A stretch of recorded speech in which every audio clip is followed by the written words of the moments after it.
Good evening, guys. Good to see you. And good evening, Gail. Good to see you again. Good Always to be nice here. to have you aboard. Yeah. World Tour popped in much earlier today. 6.5 hours ago. Yeah.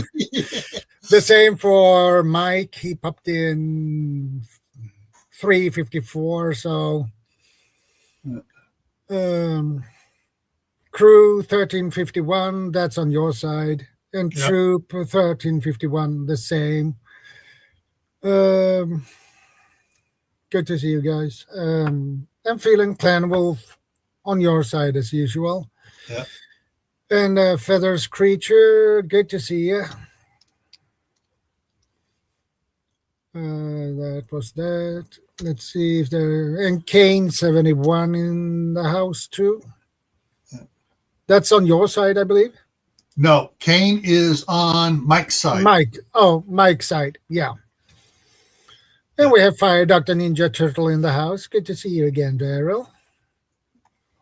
And a little reminder, feel free to join Fire Dr. Ninja Turtle. He has a great channel. You can learn on how to retire early. He is a guy with a great lot of knowledge about that. So feel free to do so.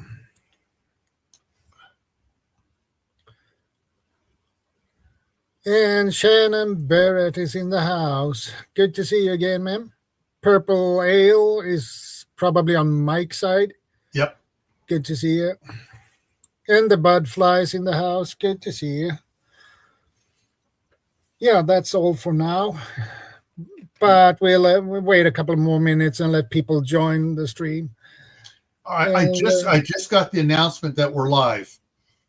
Good. We're only been live for a couple of minutes now. And YouTube's just sending it out. So yeah, it may be a little bit before people join in. Yeah. Oh, there's and Bob. Bob. Good to see you. And today's topic is what Tim Preps helps you sleep at night. That's a really good one because we have all different setups and what we think is that works for us, basically. Works for you. Yeah. The big prep that helps you sleep right now is a little Oxycontin. I don't have any Prince Valium, but so yeah. Yeah. Little Red Hen. Good to see you. Yeah. That's on Mike's side. Yeah, and Norfolk UK Prepper. Good to see you. Alcohol at night to help sleep. I don't know about that one. Wiccan Ways. Good to see you. Well, as far as the alcohol goes, back many years ago, before I got married, even I was working for. Did a little stint, right out of high school, working for a construction company. And one of the guys was there. He was just really sick. He goes, "Oh, I got to go take care." At the end of the day. Because it was just winter time and we're working construction. He goes, I got to go to bed early so I can be up at work tomorrow. Next day he came in, he's all bright and cheerful. What did you do to get over your sickness so fast? He goes, easy. I went and got myself a bottle of wild turkey, and I went to bed, and with a straw in it, every time I felt bad, I just took a little sip, not a big drink, just a little sip all night long, and it just sweated the sickness out of me. Yeah. Willow Tree, good to see you. And hello, Tofu. Good to see you too.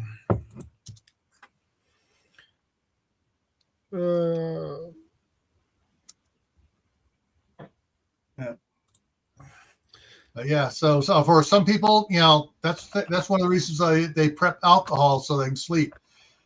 And NyQuil has alcohol in it. Well, here in the United States, NyQuil, it's one of the things you take at night before your nighttime coughing, sneezes, so you can sleep medicine. It's got alcohol in it. Yeah. Let's see. Where are we? New City Preppers in on Mike's side. Yeah. Yeah. Good to see you guys. I put in fire Dr. Ninja Turtles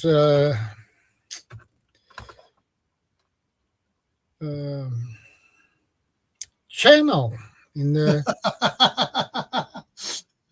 And Mike just came in on your side.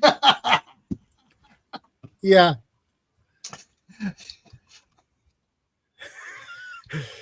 Yeah.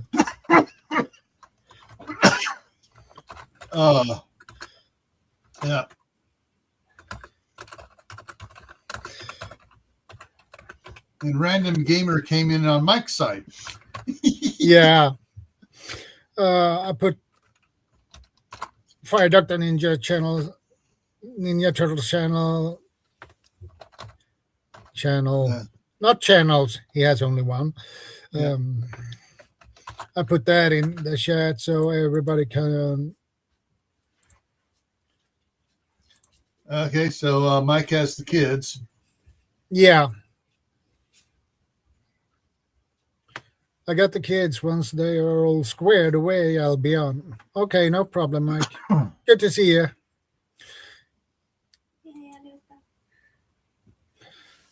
Oh, the missus popped up for a moment. Yeah. Feel free to subscribe to Fire Dr. Ninja Turtles channel. He has really good channel. It's about early retirement, so feel free to subscribe to him and join his channel. You will learn something good stuff from his channel. You're very welcome, Daryl. No problem.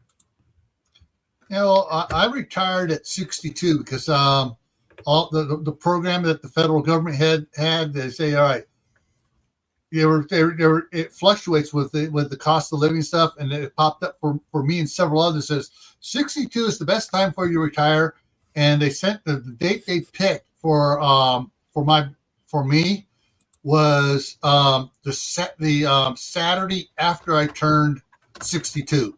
So it's like, okay, boom. And so it balanced out. So I actually got a couple dollars more from the federal retirement service doing it on that particular day than if I did it on my birthday. So it's like, cool. Gail, you can put Fire Dr. Ninja Turtles channel on your side.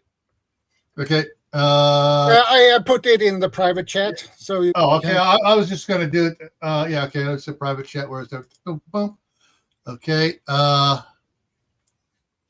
this. Control C, and that should go across. Oh, wrong. Wrong. I put it back in the private. Let me go down and put it in the wrong spot.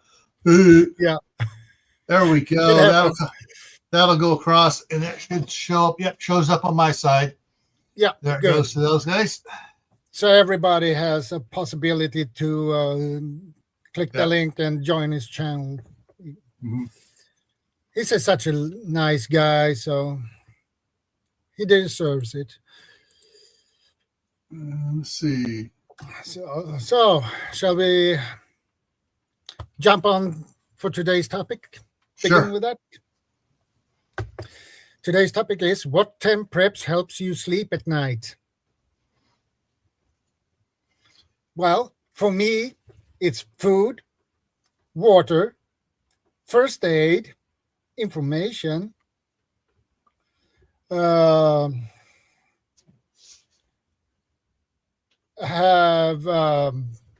for warmth,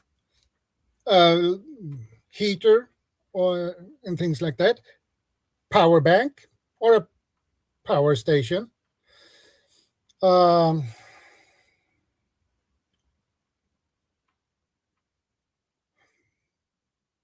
flashlights, flashlight, handheld, and headlamps. Um, Hygiene products is necessary to have, and cleaning supplies like bleach.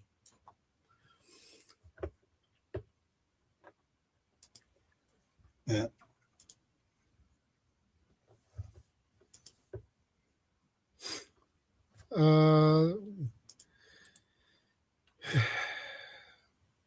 Can Scotty in the house. He's on Mike's or your side. Mike's side, probably. Yeah. You're very welcome, Daryl. No problem. It's a pleasure.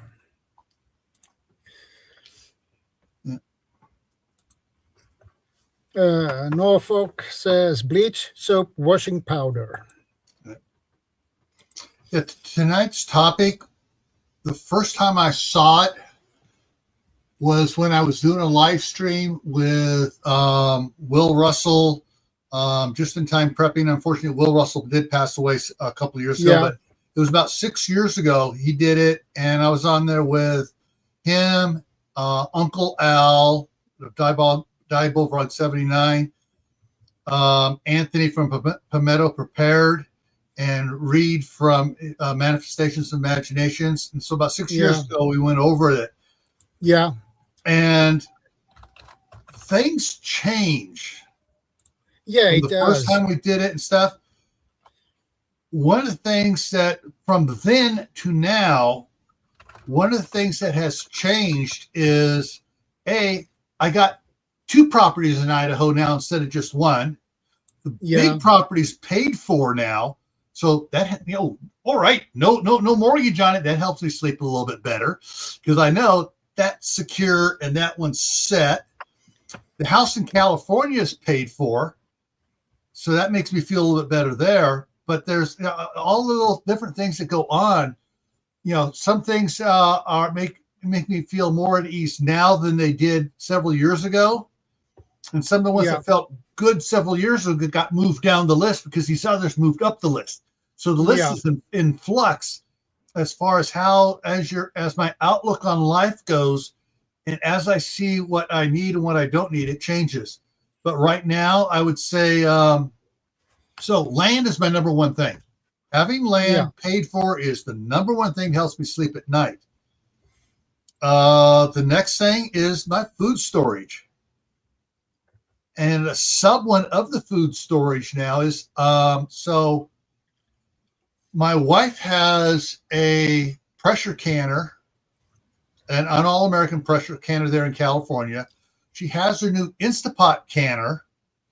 I have 2 all-American canners up here and a Presto pressure canner up here. Okay. Plus I have the Graniteware big monster one for water bath canning, and I have a 25-gallon water bath pot for canning in as well. Oh boy, so that's it's like a lot of water. And in the last 6 years, we've probably been given 500 jars, old jars, heavy. So they are better than the new ball or cur jars being sold now. They are the old heavy duty ones that you can actually freeze in and water bath can in. Yeah, those jars has the glass is thicker on those. Yes, it's thicker. Yeah, a lot thicker. And so, hey, Pepper for the ages. Good to see you again, boatload of those. And so it's like, I probably just up here in Idaho, I probably have close to 800 jars up here. And my wife has another 150 down there. Yeah. So we got we got 2.5 years worth of jars quart jars doing 1 quart a day. Yeah. The can stuff in. So that there is like Oh, that's like, okay, we can grow food, we can store it for the winter. Whew. That's a load off our mind, and we can sleep easier because we know we have that to do that. And I am canning. I do videos occasionally showing me canning different things and stuff. So yeah. That's the other thing that goes along with it. My canning skills are for pressure canning are coming along. I've been water bath canning since I was 8 years old with my grandmother. But pressure canning, I didn't start till I was up here. And so, every time I can't pressure can, I feel a little bit better about it because my skill's getting better. Welcome, Grandma Nana.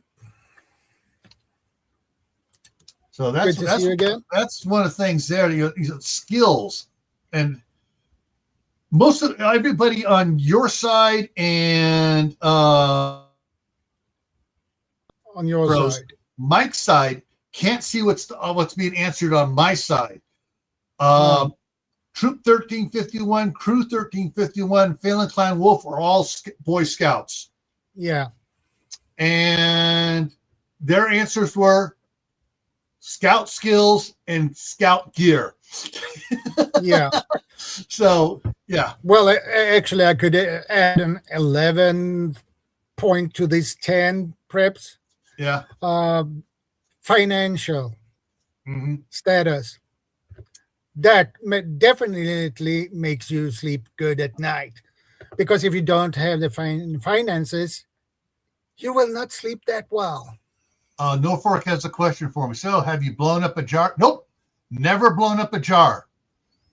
The closest thing I did have one siphon because I overfilled it just a little bit, and it siphoned a little bit. Yeah.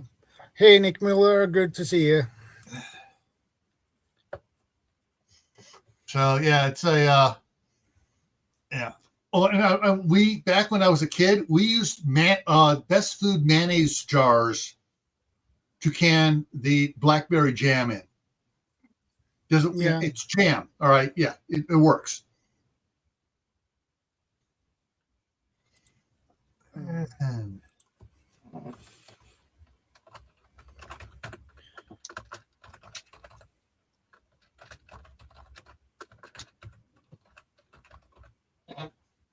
the Virginia a bushcrafter just came in on my side. Yeah. But yeah, it's like I said,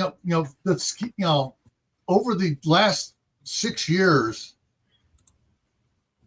I did this last year and then 3 years ago I did it the same topic, and everything changes for me and some of the people that answer. I know they're commenting too. The things change as their skills increase and they become better at something. Suddenly now that moves up because they're at ease doing it, so that helps them sleep better.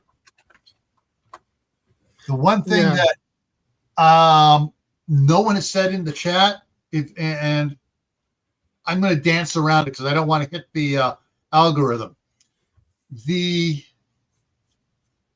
One of the things that helps me sleep it better, I'll just say archery and its associated cousins.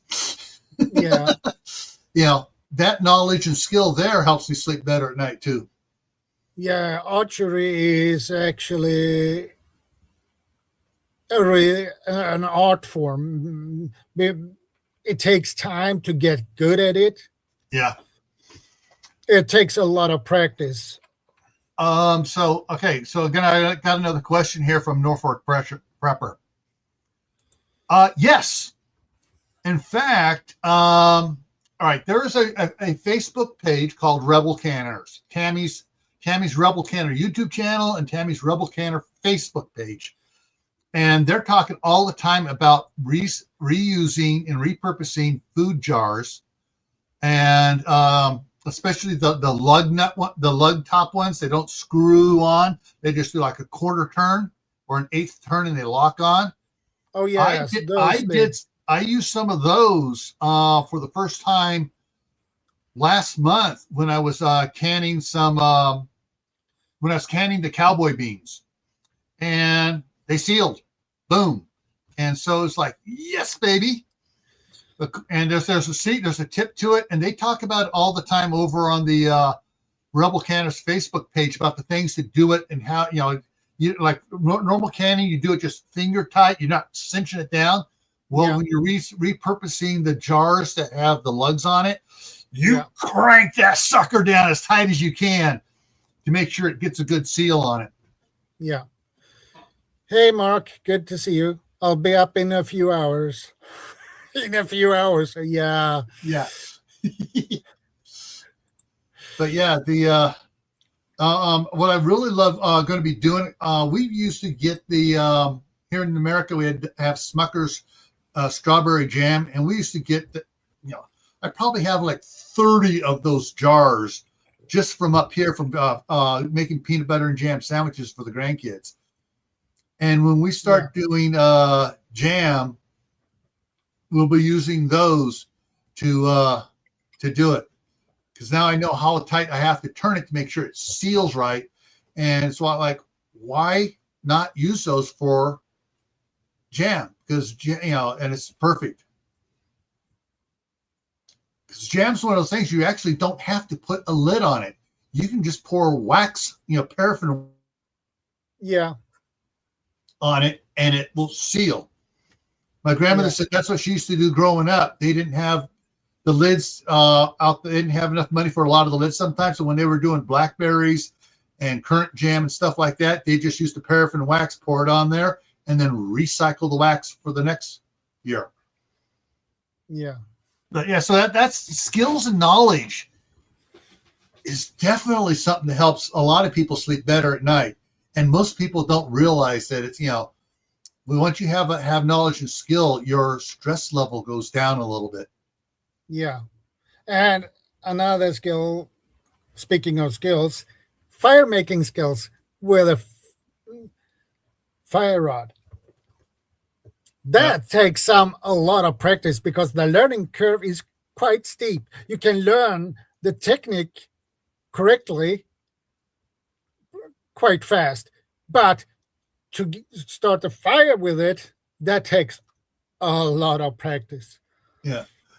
And knowing the types of wood to use for your fire drill. Yeah, that too. Yeah. Yeah, you mean the bow drill? Yeah, bow drill, fire drill. Yeah, any type of thing like that. Because you use two different types of wood. You're supposed to use a hardwood and a softwood. Yeah. Yeah. And that is can be quite a little bit of a problem, because let's say in your area you have one softwood and one hardwood that works perfectly, and you go to the state next to you, they don't have the same. Yeah, but that's the one thing too where knowledge comes in, because I can go anywhere in the United States and I've learned a lot of different trees and stuff, and I go look at that. Okay, that's a white pine. That is actually a hardwood. There's a fir. There's my softwood. There's a willow. There's my softwood. There's a cottonwood. There's my softwood. Oh, there's eucalyptus. That's a hardwood. So I can go around just about anywhere and start a fire real quick. And I like this comment here. My wife and I have done this to relatives, giving them out 5-gallon buckets of emergency kit stuff.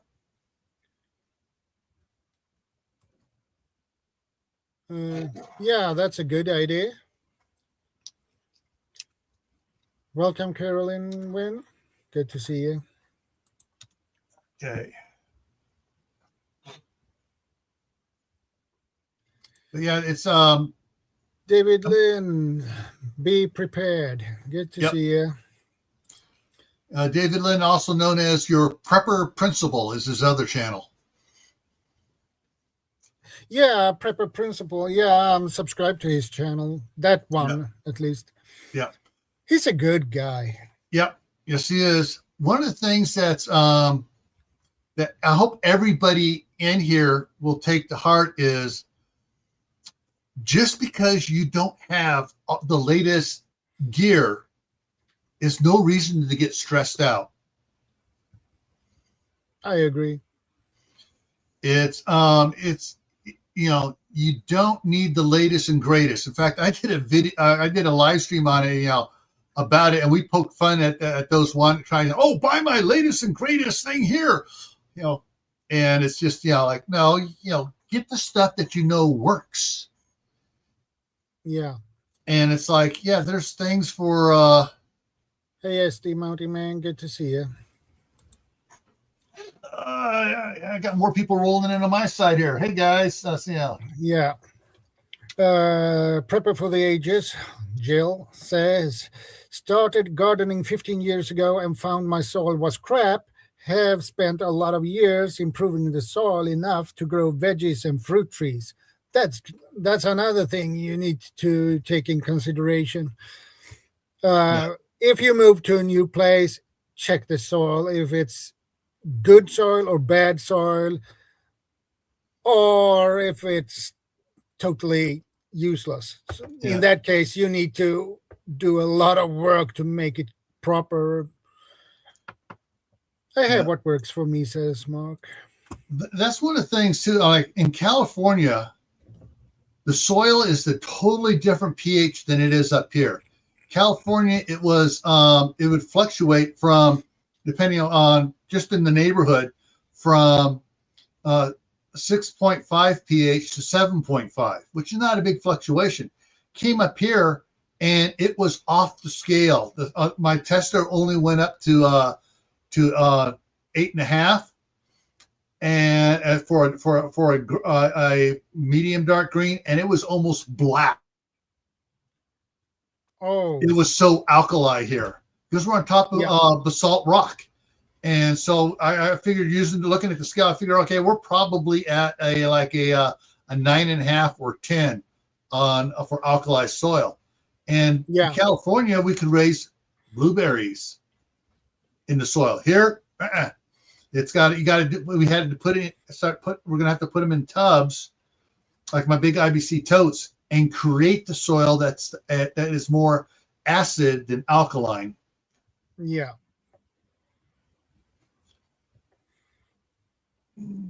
So there are things that you need to learn in your areas, and if you go to a different area. Yeah, and gardening skills makes you definitely sleep good at night. Oh yeah, especially before you go to bed, you look out, you see the orchard, you see all the squash growing, the lettuce, the sunflowers, everything growing out there. It's like, yes.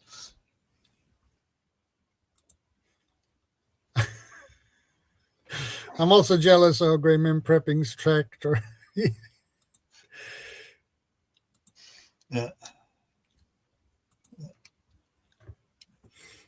Yeah. I can't afford a tractor, and I don't have the space for it. Yeah. I live in an apartment, so that is quite difficult to have a tractor. Yeah. I am I would say over the last 30 years, the number one thing that helps me sleep better at night is the fact that I married the staff sergeant. Yeah. She, all right. One of her MOSs in the military was accounting. Yeah. So she was a staff sergeant unit of drill sergeants. So half of the time she was drill sergeant, the other half she was taking care of the accounting for the unit. Okay. And so because of her, how do I want to say this politely about how she treated me? Slapping me upside the back of the head like she was Agent Gibbs of NCIS, hitting the nose of a wake-up call, got me to watch the budgeting a whole bunch more. And so because of her and her cinching down on our expenditures is why we have the house in California paid for, the house across the street paid for, and this property here, what we owe on is dropping really fast because what we were paying on those, we've now added to what we're paying on this thing here, and we're we changed our living habits from when we first got married to 5 years later. Our spending habits totally changed. And so it's one of those things where we getting a budget is something that really is helping us sleep better, because we know what we have, we know where our money's going to, and we're not wondering around, are we going to make the payment next month on the credit cards, or are we going to be able to do stuff? So that is one of those things that is really, she's, I said she's probably the best prep I have. And she's probably going to hit me the next time. Yeah. You called me a prep. Yeah, you're the best thing. Well, you can say that her skills is a prep. Oh, yeah. And so it's, learning from her has helped as well, too. And so if I was to pass on a skill or knowledge to everybody out here, is when it comes to what you're getting, there is what you want, what you need, and in between that is what you think you need. Yeah. All right. You got to realize the wants, if it's not a need, don't really spend money on it till all your actual needs are taken care of. Yeah. And what I agree with that. And you need to set up for one of your needs. You need to be putting money in a savings account. Yeah. Because you never can tell when you're going to have an emergency. Ooh, the car got T-boned while it was in the parking lot. Now I got, the insurance company's only going to pay so much on it because it's an older car. Yeah. And we have to make up the difference. Or your transmission decides to take a crap on you. Now you got to put a new transmission in the car. Yeah. And that is not cheap. Yeah, especially with newer cars, because you can't do it yourself. Oh, no. When I was growing up, my dad had a 1964 Ford Ranchero. And it was what he was driving to work and stuff in the 70s. And it was like, I'm talking late 70s into the 80s. And yeah, all right. It had it lost the gear in the transmission. It got chipped and stuff. So we had to pull the transmission. So we went down to the junkyard, found the same model transmission, different car, but same model, and one, pulled it, put it in ourselves. $150, we had a new transmission. Welcome, Ohio Valley Prepping. Good to see you, brother. Which lasted for him for another 5 years.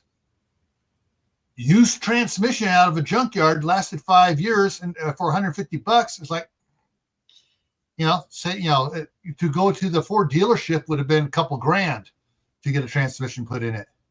Yeah. But yeah, it's just those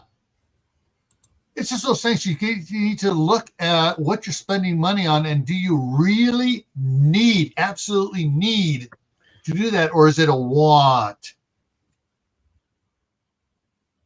And so it's one of the things that lately my wife and I have been going around. But I go, hey, I think that you want me to do this, and I need to do this for you, because if getting older here, if I pass away and it's not done, you're going to be madder than heck at me and cussing me out, even if I'm in the grave, because I didn't get it done for you.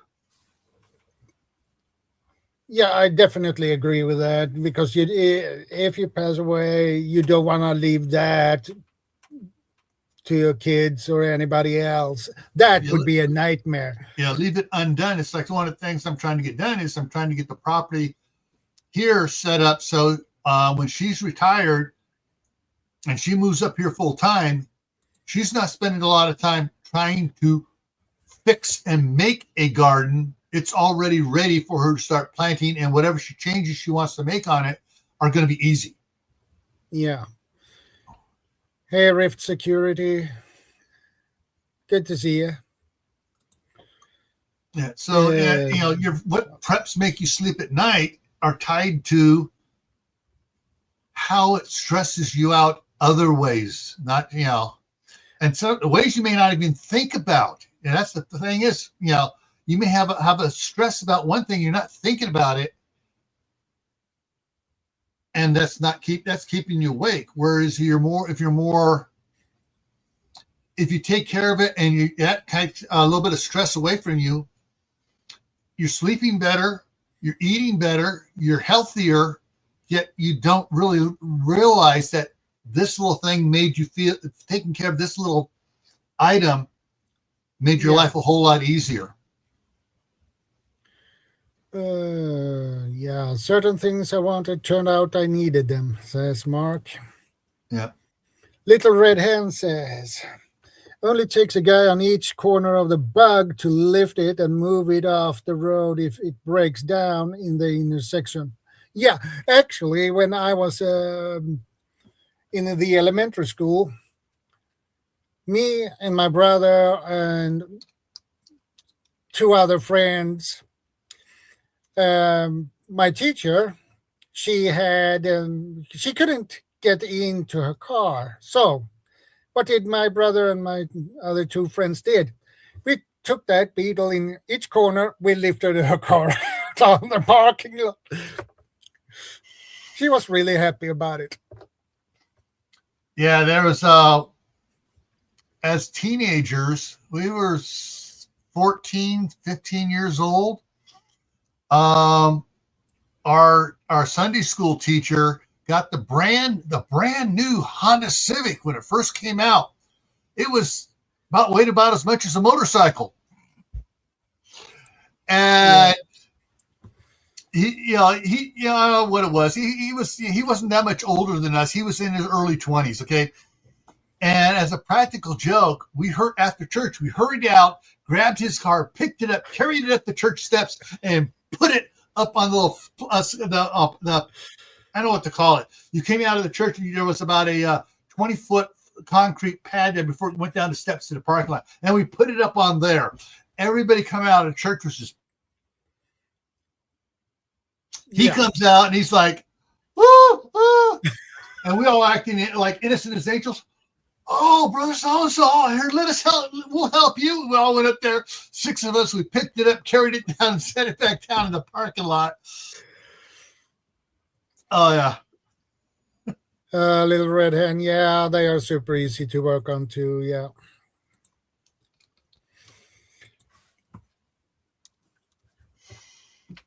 But yeah, I picked this background out because, hey, it's got a bunch of preps on there.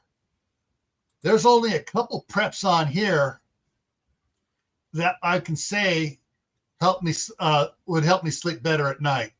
I'm not going to name them because the one is slightly obvious. Yeah, the picture says everything. So yeah, but what people wouldn't be looking at is what's back over here. Yeah, a 4-wheel drive van that you can go off road with. My wife and I both now have 4-wheel drive vehicles. The crossovers. Yeah. So we can get places and stuff. But I still want to upgrade to something like that. Or just have one that I can drive around when we need it. But yeah, this your vehicle, having the right vehicle can totally set your, you're not thinking about it helping you sleep better at night, but it's helping your body de-stress because you don't have that worry in the back of your head because you have it. And it's like right now I got a 2-wheel drive pickup and I got my little Nissan Murano. Yeah. Which is all-wheel drive.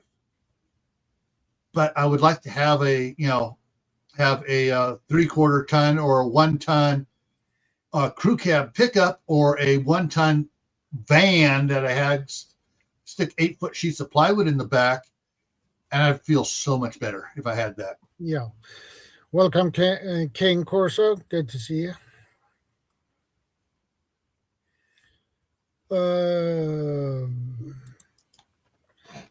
OVP says, I have a huge 15-passenger van. Yeah, that makes you sleep well at night. But Yeah. I couldn't afford one. Too expensive. Yeah. My sister had one that when all her kids were still at home that she used, and then when her kids turned 18, she hired them because they also used it as an airport shuttle on the weekends. Yeah. They would go over to the airport and drive people, home and stuff and back whatever. And they got on the list for weekend driving, and so the kids started doing that for half the profit. So they're like, I'll go drive. Yeah, another thing, the preps that definitely makes you sleep good at night, that you have enough medication you need at home. Yeah. Because that would be definitely stressful if you don't know, okay, my medication is beginning to run out and something happens and oops. Yeah. That is not a fun thing. You don't sleep that well at night if you know your medication running out. Oh, I love the last comment in the line. Yeah. The last part of that. I sleep well because of my fur babies. Yeah, that too. Yeah. Yeah, that too. Yeah, dogs are really awesome. Yeah. They really are. They will definitely warn you if somebody come close to your house or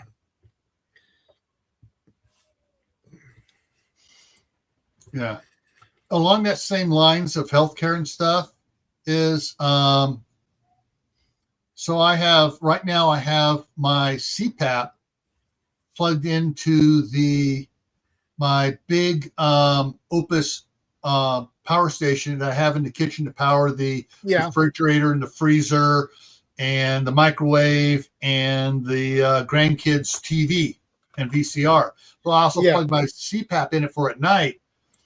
And besides being it plugged in there, I have a smaller 400-watt unit that if I need to bug out to, I take it, put it in the truck, and go with that as well. But knowing that even if the power goes out, my CPAP is still going to work, and I'm not going to wake up in the middle like going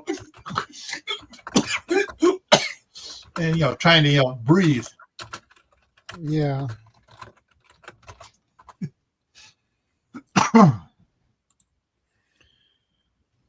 I failed at guard dog. Mine doesn't even bark with me.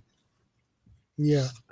Oh, you want a nice, cute little guard dog that'll bark anytime anybody comes to the door?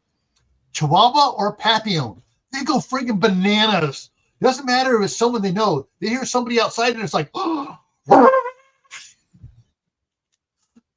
My parents had Papillons and my sister had Chihuahuas. Oh man, it was just like absolutely hilarious watching someone come to the door and the dogs just come from the far side of the house. They'd hear those and just start barking and running all the way through the house.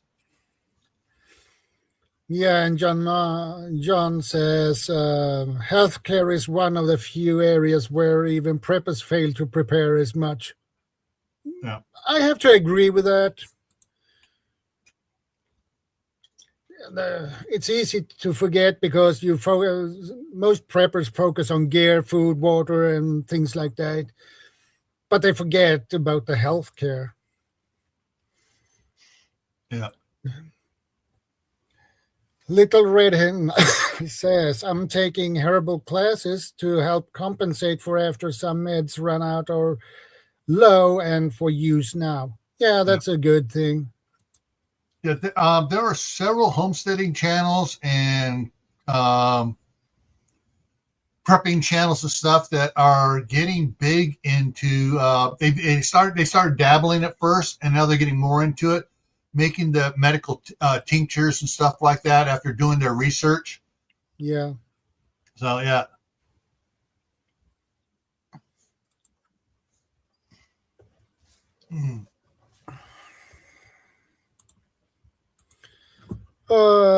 Nick says, for sure, Shadow, health is a big prep to have a sleep, not only physical, but also mental, not just your own, but also those close to you. And I agree with that as well.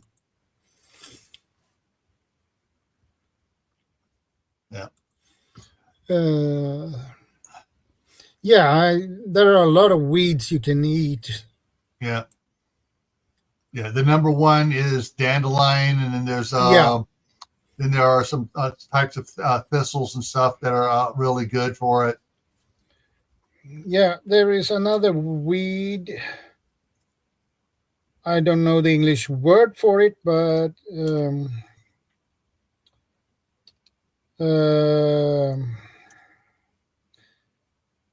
it's a weed that spread like wildfire, basically, but it's edible. And here in the United States, the big one that spreads everywhere is dandelions. The little yellow we flowers. Have a lot of them. We have them here as well. A lot of them. And we have them outside my apartment. We have a lot of dandelions as well. What's interesting here is we notice that here in Idaho, with after the snow, when the snow starts melting and going away, the first thing that puts out a blossom in the springtime is the dandelions. And as soon as they start blossoming out, I mean, it'll get all these dandelions, and all of a sudden you hear this buzzing and this, all the bees after the winter are hitting the dandelions to get the nectar to make more honey. Yeah, the weed I was thinking about, it's different. It has different English names, but it's the same. It is, one of the names is couch grass, and the other is twitch grass or quick grass. Oh, I've heard of that. Yeah, that spreads like wildfire. It's, if you get it in your garden, oh man, you will have your garden full of that. But it's edible, and nutritious too. So, if Mark were up here, he talks about the weed he has all over his property called lemongrass, which a lot of people use. It's edible, and they use it for making tinctures and other stuff like that. And he goes, it spreads like wildfire. That he goes, it's so prolific on the one side of his garage. He just runs the lawnmower over, and it smells delicious. Yeah. he's growing so bad, he just runs the lawnmower over it. Yep. Yeah, I'm familiar with lemongrass. You can buy it here as well. Yeah. So.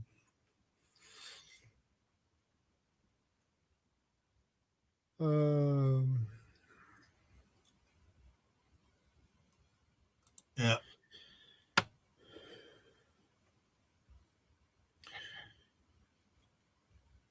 Yeah, and that all goes back to just like Rockefeller, because when he had oil stuff, he realized, oh, I can do this. So he donated a lot of money to the universities and stuff, and founded the American Medical Association. Yeah.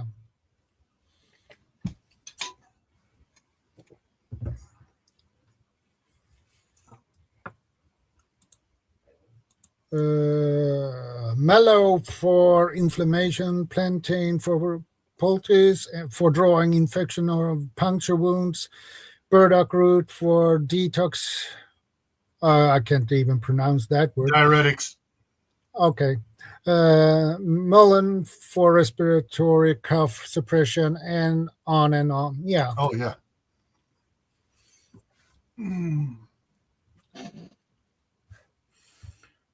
So that is also good knowledge to have, actually. That will also definitely make you sleep better at night. Yeah.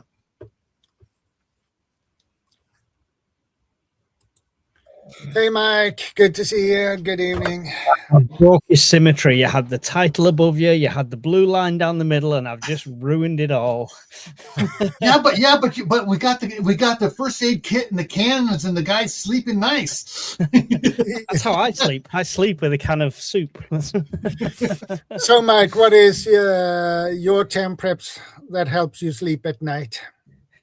Helps me sleep at night is probably everything security wise. I have something in my bedside cabinet that in case I emergency have to whittle something out of wood in the middle of the night. So I keep that in my bedside drawer just in case, you never, when an emergency whittling might occur. Yeah, you may have to whittle a toothpick real quick. Exactly. It can happen. So I've got emergency whittling tools. But yeah, it's security. It's house security more than anything else because I live in an urban environment. Yeah. So it's knowing my alarms are on, knowing my locks are checked. I can't go to sleep and just assume everything's locked. I've got to do the rounds around the house. Check the locks, check the windows, check the front door, put the deadbolts on. Yeah, that is actually a good routine to have. Do you know what? When I used to live on my own, no kids, no responsibilities, I'd sometimes wake up and I'm like, oh, I left the back door open all night. Never mind. Yeah, it was terrible. But with family and kids, it's different, right? So, cheers, Brian. Cheers, Brian. Hey, Scottish Prepper. Good to see you, Brian. Mike, can you do me a little bit of a favor? In the private chat, that is Fire Doctor with Dr. Ninja Turtle. Can you put his? It's a link to his channel. Can you put it on your side, Mike, so people can subscribe to him? I will do that, but it's not in the private chat on mine. I don't think it gives it me because I've joined afterwards. So if you repaste it in there, I will do it. Hang on just a second here. I just put it back in again. Yeah. Awesome. Okay.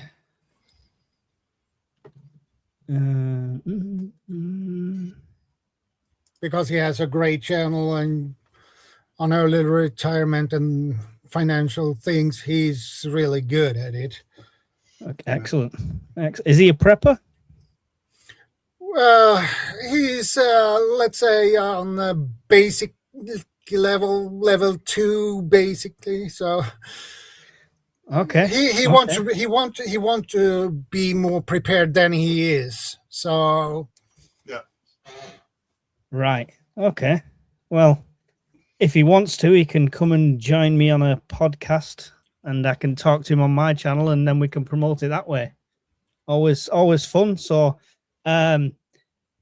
Ninja Turtle, chuck me an email. It's just ukurbanprepper@gmail.com, and we'll have a podcast, and we can promote your channel through that, which will be fun. Yeah, that would be awesome, actually. Oh, but remember, I'm UK time, so you've got to. Yeah. Got to fit you in, right? But that is something you can arrange. Yeah, definitely. He says will do. He says will do. So good stuff. You can put your email in the chat so he can. Your path to financial freedom. He could probably help me more than I could help him. Well, he has a great channel. He has really good advices, and he has his live streams on Fridays. So you can learn a lot of things from him. So I highly recommend it. So you subscribe to him. Already done it. Sorted. There we go. So. You titled this 10 things. So have you got a list of 10 things, or are we just going through random stuff? Random stuff. Yeah, we each kind of hit the things that were to us individually because we're not all the same. We are not exactly. We are not all the same. So yeah, I think budgeting has come up, especially with Fire Doctor Ninja and stuff talking to them. Budgeting is probably one that people really need to work on if they're not there already, as far as Yeah. Because once your budget is secure and you realize I don't have to worry about paying the bills because I know I have enough to do it, so I can relax a little bit. I can breathe.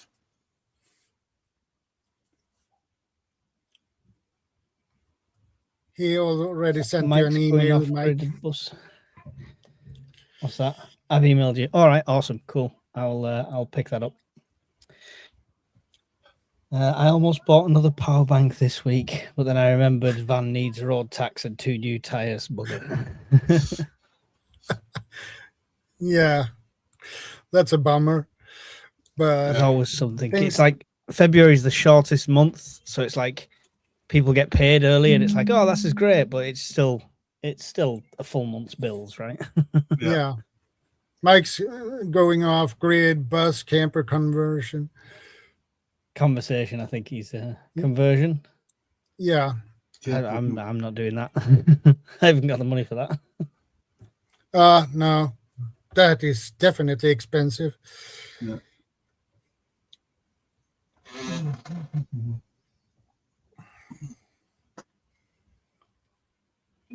And let's see here.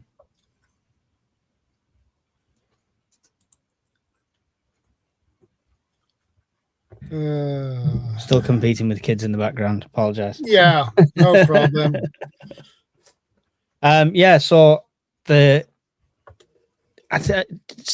we talk about sleep at night, if we talk away from security and just being generally prepared, I think very few of us do as preppers, as survival-minded people. There's always something else to think about, right? That's the issue, I think. I found myself recently up at like 5, 6 o'clock before any alarms going off. And then my mind's just on. It's going. So I've just got to just either start writing stuff down or doing something, you know. Or the opposite. I'll be up till like 2, 3 o'clock in the morning sometimes doing like sorting preps, and all of a sudden I'm watching Gil's live stream because I'm suddenly in a different time zone while I'm prepping. So it's I found sleep more and more difficult the more the geopolitics is going a bit crazy at the moment. And you know, I've got everything I need. Like if something happened, I'm pretty sure I'm covered apart from digging a big bunker. I'm covered for a lot of things. Look, I've even got some Augustin farms. I'm joining the club. But yeah, so I should sleep easier, but I think as preppers, we're naturally more on edge people. Is that the right words? Yeah, you could say that. I like this. When people start talking about that part of it, I say, just because you're paranoid does not mean that someone's not after you. A little bit of paranoia is good. Yeah, there are two types of paranoia: the healthy paranoia and the unhealthy paranoia. Yeah, and intelligence dictates that, right? And I don't mean how clever you are. I mean how much intelligence you've got coming in. Like how much data you've got coming in dictates how paranoid you become. If I was still living out in a non-urban area, I wouldn't have this. I wouldn't have a plate carrier with proper level 3 plates in there because I wouldn't need it. But I'm in an urban environment and I might have to get the hell out of Dodge. So it changes you and it makes you paranoid for different things. But I think paranoia is just the tiny little step before the planning, because that's what we do as preppers. We plan. You've got a bit of paranoia, whatever that paranoia stemmed from. That's what you go down, sit down, write your plan, and center it around that. How would I deal with this situation and eliminate the paranoia that way? I think answering the question here, I would say the more preps you have,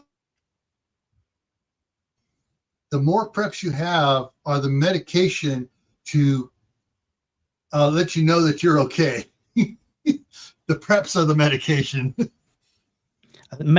Use meditation to know. Oh, meditation. Okay.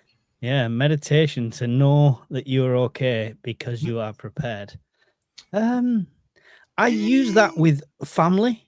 So that's what I say to the kids when they're upset or when they're worried about something, or, you know, the missus and stuff like that. meditation for me has never worked. Yeah. I feel like it's an unproductive time where I'm sat doing nothing and I could be doing something productive. My meditation is sharpening blades on a sharpening stone. That's my meditation. That kind of thing. Yeah. Mine and my youngest son's thing is the punching bag, the big workout bag. Yes. Yeah. I kicked one of those. I literally kicked the stuffing out of one of those once. I've got a metal shin. Yeah. And you don't realize like the difference. And I was training for kickboxing when I did the MMA, and I kicked the bottom of it and it just started pouring out with like these beaded sand things just dropping all over. I was like, oh crap. Bionic leg strikes again. Instrumental music is my therapy. It's not bad. I like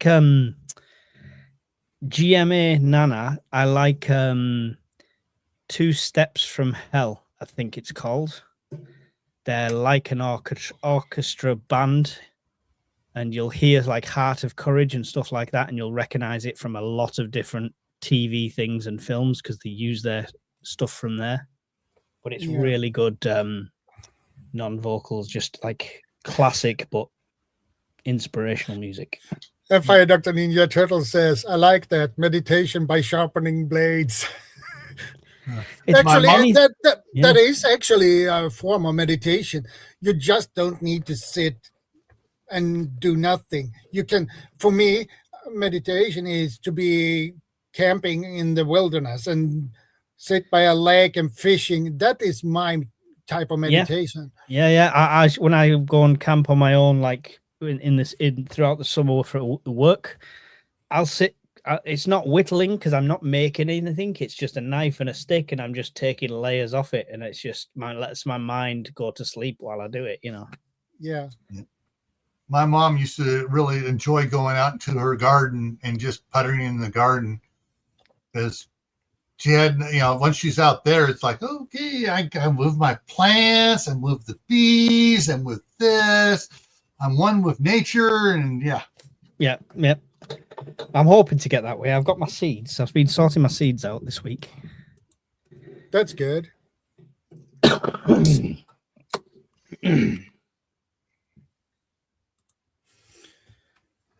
Fire Dr. Ninja Turtle says, I fish and that is my meditation.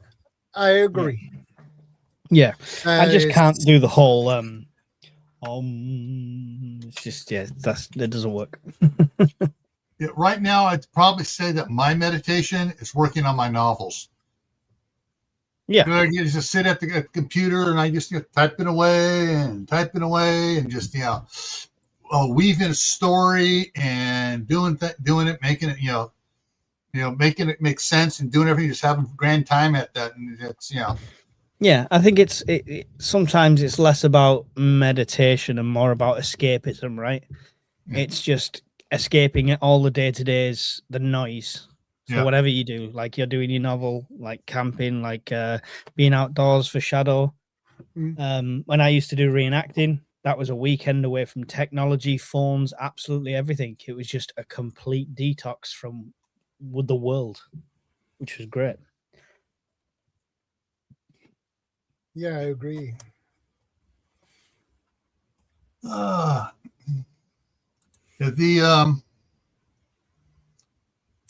I don't know if you were listening to us in the beginning, Mike, or not. One of the things that I noticed, because it was about, like I said that in the beginning, about 6 years ago, I was on live with several other preppers and stuff, and this was the conversation back then. Mm-hmm. And from then to 3 years ago when I did one to now, a lot of my top 10 have changed. Yeah, because things I was worried about before, I've taken care of, and now, I'm not worried about them. So that stress level's gone. Yeah. I think the biggest stress level you ever can have, that is when you have mortgage to pay off, because that's horrible. Yeah. See, for me, all money worries, it used to, from I don't know, let's say from age 25 to about 30, 35, that 10-year period was me stressing about money 24/7. I think that's why most men either end up going grey or going bald. And it's not that I'm in a better money situation now. I'm really not. But I just don't let it bother me as much. It feels like very first world problems. Oh no, I've got a roof over my head. I'm fed. I'm watered. We've got heat. I'm happy. If I can't afford to go on 2 holidays a year, it doesn't matter. The money worries no longer stress me out as much as have I got enough food in? Have I got enough water prepped? What if this happens in the world? What if this happens? So I think my worries have definitely shifted. And lots of people, like you say about the mortgage, lots of that won't matter if it hits the fan. Nobody's collecting rent payments and mortgage payments if we have a collapse. Yeah. So it's kind of, I don't want to be completely detached from reality. We have bills to pay right now. But on the other hand, I see it as a temporary situation of paying bills until the money's suddenly worthless. Yeah. I'll be paying rent in cans of beans. Yeah. So luckily my landlord is a prepper, so that's a good thing. yeah. So my yeah, landlord is run by the municipality here. Right, okay. We have private landlords as well, but well, the person who got me this house watches my channel, is a subscriber who contacted me. Okay. So, that's awesome. Because I needed to get out the one I was in because of the cold and the damp and stuff like that. So yeah, that's horrible. Just waiting for somebody else to contact me now and say, "Oh, I've got some land you can have, actually, Mike. You know, anytime. Waiting." Well, if that happens, somebody offer you, "Hey, I have some piece of land you can have." Mike, so I don't know if it's a thing there over there in Britain or not, but it is here where land gets foreclosed on by the government. Like here would be the counties are usually the ones foreclosing on property that they don't pay, they can't pay the taxes on it, and so people go in and they buy the tax liens and get the property for pennies on the dollar. Yes, but we don't have the abundance of land in that case. And to be honest, any land that the government sees will become solar farms right now. They want these farms to close down and stuff like that. I'm hoping, I don't agree with the new inheritance tax we put on farmers and stuff like that. I really hate, that we're doing that, because farmers are asset rich. They're not cash rich. I know a lot of farmers. But I'm hoping the knock-on effect of that is a lot of farmers are going to be looking for a secondary income, or possibly selling a small parcel of land privately so they can fund the inheritance tax. Yeah. So I'm hoping it stems that. And if they want a secondary income, they can give me a corner of land that is non-arable. They can't sow seeds there. It's rocky. It's got a river, whatever it is. And I'll open a wild camping site there, generate revenue, and give them half. So I'm hoping the knock-on effect of a horrible tax is that it gives me more opportunities. Yeah. And speaking of on the land, hi Nelly. And for Dr. Ninja Turtle says, I'm prepping by paying off rentals before SHTF. That's a good thing. Yeah. But hey, Nelly on the land, good to see you. Hey, Nicole Ruiz. Good to see you. On the other hand, if you know SHTF was going to happen tomorrow, go and rent yourself a nice, massive camper for the weekend, because by the time you go to return it on Monday, the camper place won't exist. Yeah. Good point. I don't condone this behavior. No, I don't do that either. So unless you're lucky that the guy who rent the camper out is a prepper too, well, that makes probably things a little bit easier, I guess. Mm-hmm. There you go. John's answered the farmland question there for you, Gil. Yeah. Sadly, the government wants to sell off an asset strip you hit in. Yeah.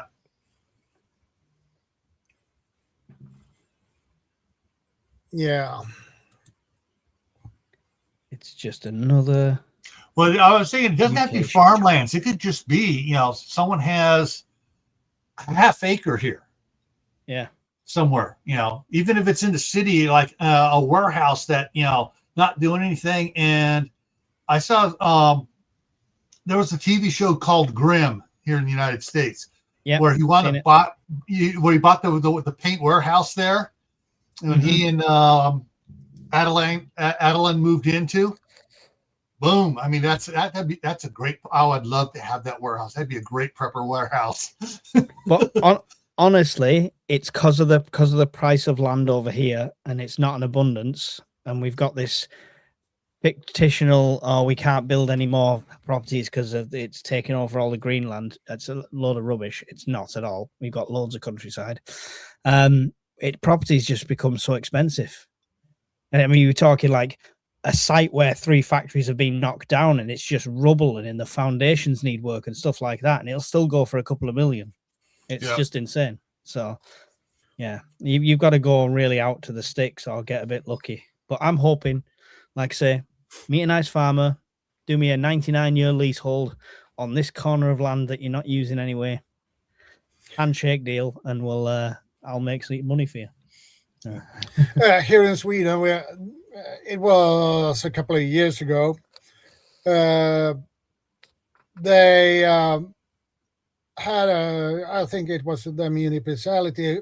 They couldn't sell old factory, so you know what they put as offer? You could buy it for 1 crown. Yeah, but it came saddled with all the work and the debt that needed, right?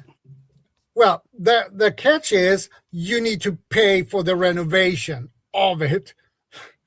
Yeah. So there was something like that a while ago in Scotland where you could get a castle for £1, but it came with like a commitment to make £30 million worth of renovations to it. So not worth it. No. Where is that annoying raccoon? Says Bob. I'm typing the answer for him. Yeah. Even with land, the planning that stops many from even trying to invest in. Yeah, I know. I've done lots of research into the studying the planning and stuff like that. So I know what I need to do and what I could do. It's availability and funding at the moment. He's busy and said he would be up in the latter half. Yeah, or in his exact words, I will be up in a couple of hours. Yeah. So it might be the latter quarter. Yeah.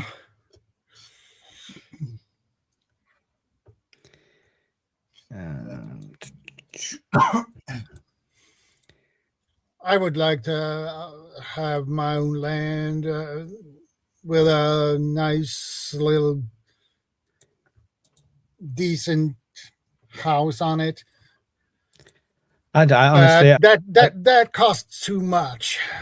The house would be a bonus for me. I just need the land. I could live in a container. I could live in a caravan while I'm doing said container home up. Well, here in Sweden, you can buy land, but there is a catch. You need to build a house on that land. You just can't put up a caravan or a camper there. See, we have the opposite.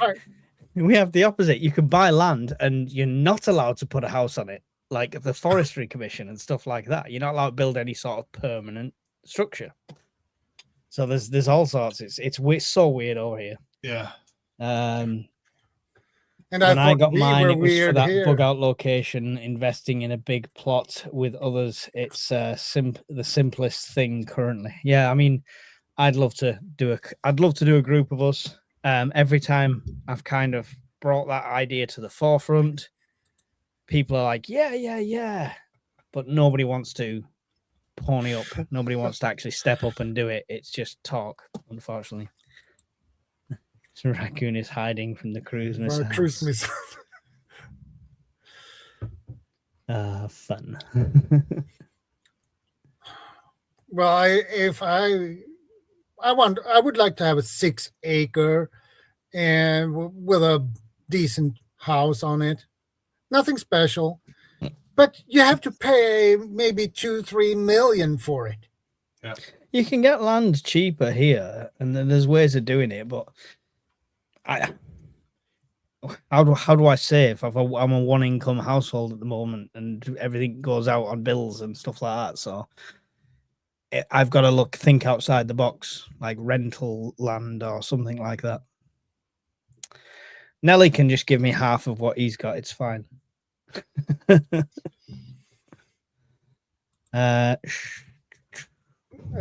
Doctor Ninja Turtle says it was hard for me to find the land for my caravan, but I did it. In Alabama, they want you to build a house. See, it's interesting up here in Idaho. One of the things that we were thinking about, we started looking for land several years before I retired, and we were looking at several places up here at the prices at the time and stuff. We were kind of going, crap.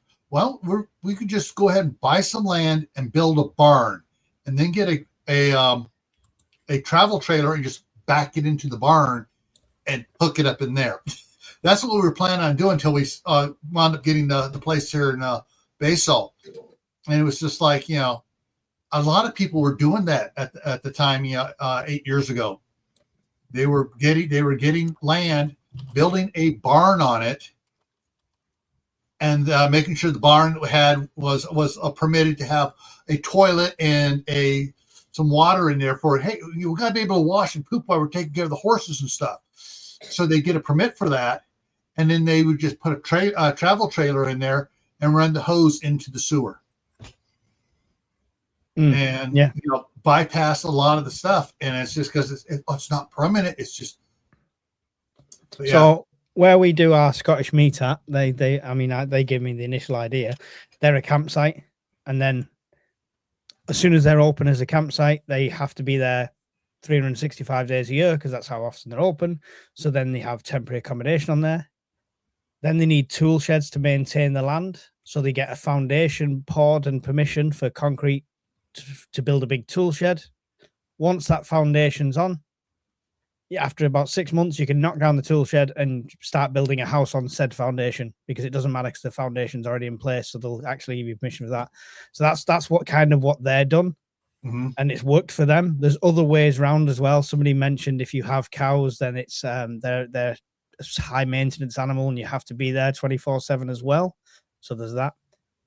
Mike, you could have half. Buy a plot, half it, road and water supply, sell for the same purchase price. I know of a guy who did this.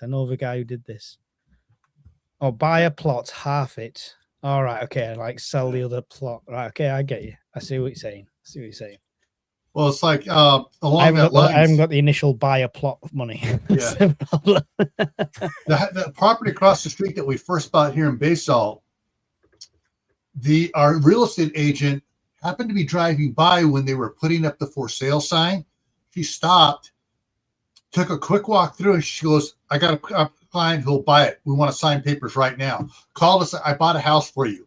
Sent us the pictures. My wife said yes, and we did everything on it. We bought it for $132,000, 5 acres. Mm-hmm. The day that we signed, that it became official, someone came into the real estate agency and say, "Oh, I'll pay $260,000 for it." But you already had the deed, I assume. We already had the deed and everything, and the city here has a requirement. You can subdivide down to a half acre. So that being 5 acres, we could subdivide it into 10 lots. And the way the prices are now, we could sell 1/2 acre for what we paid for the whole thing right now. Yeah. But we don't want to do that. Yeah, but do you want neighbors? That's the question, right? Well, yeah, that's the thing. It's just kind of nice and open. But yeah, it's one of those things is that when you stumble upon something, it just, it works. Yeah. And that's the thing. There's Yes, loads of little options. redhead. Yeah, I know. Yeah. But yeah, I mean, it's like, but the first place I bought, I was, working and stuff, and I decided, hey, I need to buy a place. And my sister found this house 6 blocks from where my parents' house was, and it was this was in the San Francisco Bay Area, and the guy was retiring from the highway patrol. He was a mechanic for the highway patrol inspections guy. He was retiring, and they're moving out, and I got that for 142. And it's one of those things that you just stumbled on it. My brother stumbled on one when his 6 months out of high school, stumbled on one that he picked up off a transferable VA loan for $110,000, and he sold it 5 years later for $500,000. It's just, it's just one of those things. That's If a you good time profit. it, if you time it right, you got to be looking all the time. And when you find it, move on it. Yeah, And you've got to be ready. That's the thing. You've got to be in place, ready to move on it, like sort of thing. And sometimes you got to do what's called creative financing, where you assume the loan that's already on it. Yeah. So you don't have to do that. You're just assuming the loan. You're doing the other stuff, and you can get it a lot cheaper. You can get like 20 acres over here for like less than 100,000. But you've got to look at what you're getting. Some have covenants on, some are permanent grasslands, so you can't, and some you can't build on. Some are forests that you can't build a permanent structure on. Yeah. Some are, I've found if you've got technical planning permission already in place to be able to build and do what you want on it, often the price is going massively up from that. Yeah. So you've got to jump through the loopholes with the land that's not got the permissions. Yeah. Mine is worth 3 times the original, but I have put my heart and soul into it. I bet, Nelly. I bet. Yeah. We're trying to buy a small townhouse for 210. We're in the process of paperwork. Some arsehole came and paid $250 cash and took it out from under us. That was the summer of 2019. Yeah, that's what you get. That's what you get. It's but I mean, it's probably still cheaper for me to buy land, build a house, than it is to buy a house. My sister was a real estate agent, and she'd buy land that had restrictions on it. And as soon as she'd buy it, she'd start going through the process to the city council to get the restrictions removed, so that she could do it. And so, that's the risk, though, right? Yeah. Well, things if she got one of the restrictions removed, the price on the property went up. True. Yeah. So basically, she just get some of the restrictions removed. So hey, I got these removed. You want the property? Yeah, you can work on getting the rest of them removed. Then she would buy and sell property that way.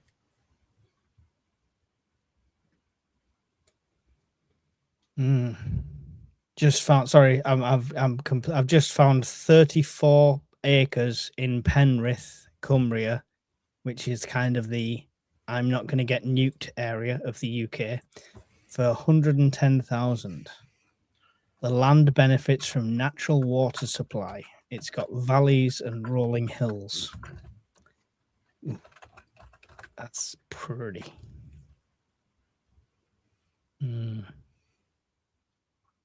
Yeah. What's that? I don't know what that is. I need to stop Googling things. Yeah.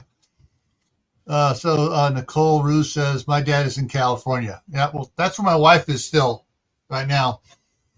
But as soon as she retires, either we're going to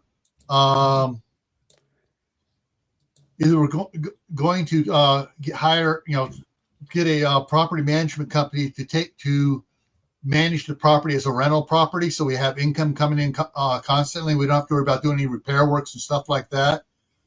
Or we'll just sell it outright and move. Actually, we'll put the property into a trust, and then it can sell it, and the trust then will hold the money because it's not capital gains then, because it's an investment trust for our retirement. But yeah, it's one of those things that you can do it.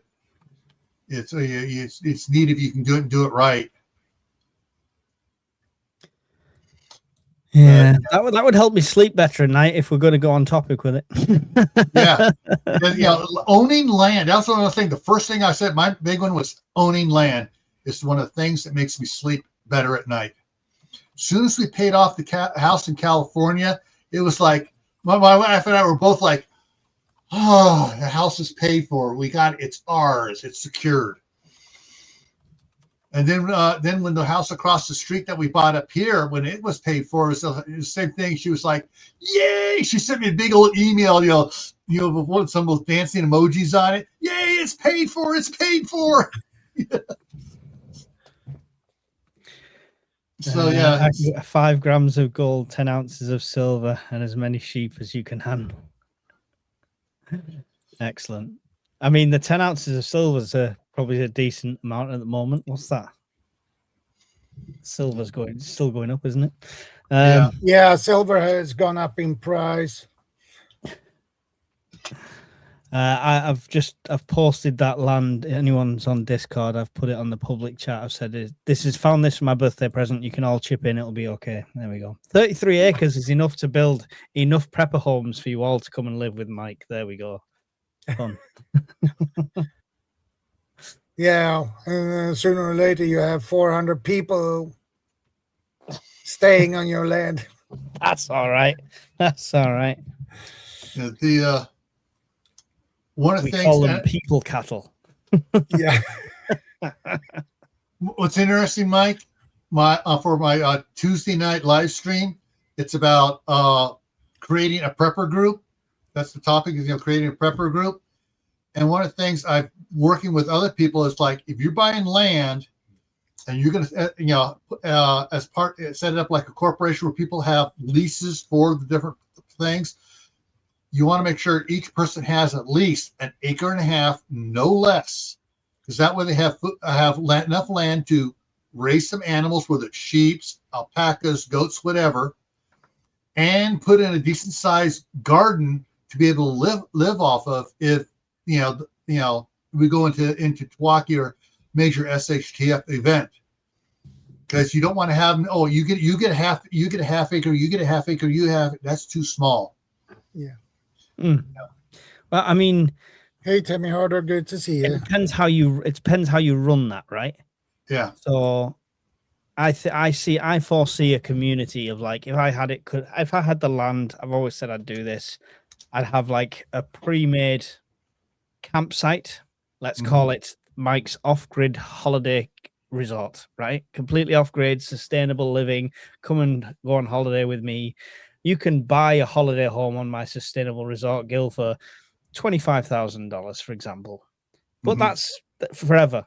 You can come and access it at weekends. You can come and stay there and stuff like that. If it all hits the fan, that is your get-to location. The gates come down, the fences go up, the security goes in place, and it wouldn't be a case of you have X amount of acres of land. You would just be part of the complex. We'd have an area for growing stuff. That would be over here, all the grain and all the livestock would be over there, kind of thing. It'll all be communal that way. Yeah. One of the things that nobody wants to buy one of my overpriced caravans, though, Gil.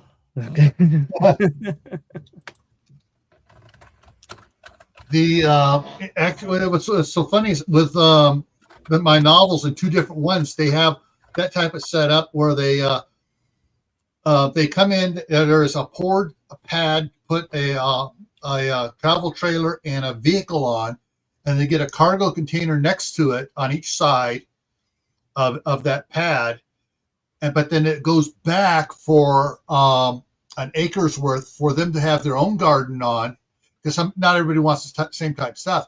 But then they also have the big communal garden that everybody's required to put a certain amount of time in over there, because they working together they can grow more food. But some people don't. Some people want more squash. Some people want different things they want to grow for their own stuff, raspberries, blackberries, whatever. And that way, they got theirs, and then they got the communal one. Yeah. We could do a whole episode, Shadow, on building our prepper community. That could be a whole topic for a live stream. The ideal setup and stuff like that. Yeah. So, but I can take a note on that, and that's a good topic actually. So why not? Yeah. One of the things that I have found out over the years, researching this stuff, the better ones are like that. You buy into an LLC, like you buy shares of it. Mm-hmm. And that way, if the cost of shares go up and you want to sell out, you're selling out at the new increased cost of the shares. Yeah. That way you can actually make money off of it. And you just, they make up and they figure out, okay, we can only support so many things. And so that's what determines the price of the shares. As they start getting less spaces, the cost of the shares go up. So new people coming in are paying more because it's now supply and demand. Yeah. There's ways and means, and it's But that's one because you don't want to have it into it on it. That was one of the things that another group I was working with years ago, they were setting up stuff like that, and someone that bought into it suddenly goes, I'm bringing all 20 of my relatives in. Everybody else like, no. You didn't read the bylaws. I had to set up the bylaws. Limit the space can only handle so many people. Yeah. So they can't bring all the relatives in there and cram 20 trailers on this little lot. That's always the issue, right? That people would people would turn up on D-Day at the gates like, I've just brought my cousins with me as well. They were staying with me at the time when it all happened, and I've brought them along. It's only 2 extra people. Is that okay? Yeah. If it's okay 100 times, that's suddenly 200 extra mouths to feed. So it's a difficult one. It's a difficult one. Yeah, one of the things too is that I got them to set up, told them, all right, things to look at. Someone wants to buy in. They need to have they can have their own cargo container, but they need to maintain a certain amount of food in that cargo container for when things go south. And if they bring more people in, each person has to have like a year or 2 years worth of food with them when they come in, until they can get their garden going and everything going for the D-Day or whatever you want to call it event. To be honest, when the way I planned it, the idea I had would be with the land that I was looking at and the size lots, would be about 20 or 30 home units. Yeah. Mm-hmm. Small home units can have a family of 4 in most of them on average. You could make some bigger, some smaller, stuff like that. They would pay X amount and that's it. So that's the buy-in. So that covers the cost of the land and stuff like that. But maybe there would be like a yearly site fee. Wouldn't be expensive, but or a monthly site fee. A maintenance fee for the big overall property. Yeah. A percentage of that would go into an investment in a food bank, basically, which would be the way to work it. Yeah. Being built underneath like a couple of containers, buried just below sub-level, not as a bomb shelter, but just so they're out of sight, out of mind, and it's technically a ground fridge, temperature controlled.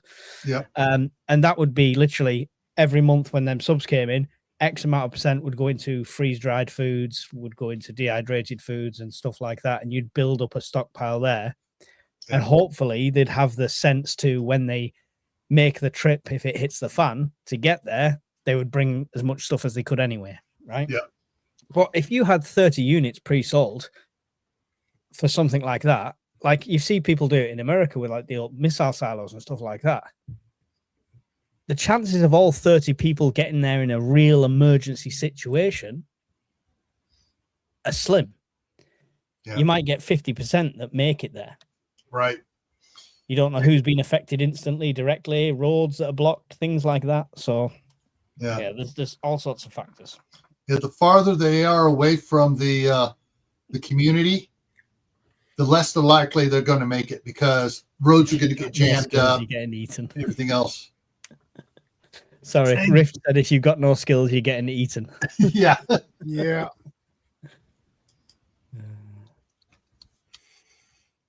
And Vanessa is in the house. Good to see you again, man. And Guardian is in the house as well. Yeah. It's one of those, you know, if you get involved in one of those and it works good and you get everything planned out right, that does take a lot of stress off you. That does help you sleep better at night, because you know, all right, we sold this one to a doctor, this one to a nurse, this one to a dentist, this one to a cop, a veterinarian. Veterinarian, and you look specifically for and market to specific people as well. Professions, that helps out a lot and will help you sleep at night to know, hey, we got a vast number of professions here, and we got 2 of each profession, so there's not just one person. Mm-hmm. That way, it's all taken care of, and you got everything ready, and it's like, now I can face SHTF. Yeah, I know what's going to happen. See, I mean, I tried to go down. I think it's the perfect idea for preppers. It's not just for preppers. It's the perfect idea to kind of get out of the cycle of this economy at the moment. If you're all living on this land, there's groups that have done it, like the Forest Group and stuff like that. I mean, I not so much the hippie tree hugging side of things, just the saving money side of things I like. But to get it off the ground, I think you would have to have that initial funding I'd have to get the land. I'd have to build up these units, and then people see something tangible. Yeah. Because I can send people drawings and what they would look like and 3D renders and stuff like that, and try and raise the money to get the land that way. But very few people want to invest in nothing. Yeah. They like to know that there's something there. Exactly. Yeah.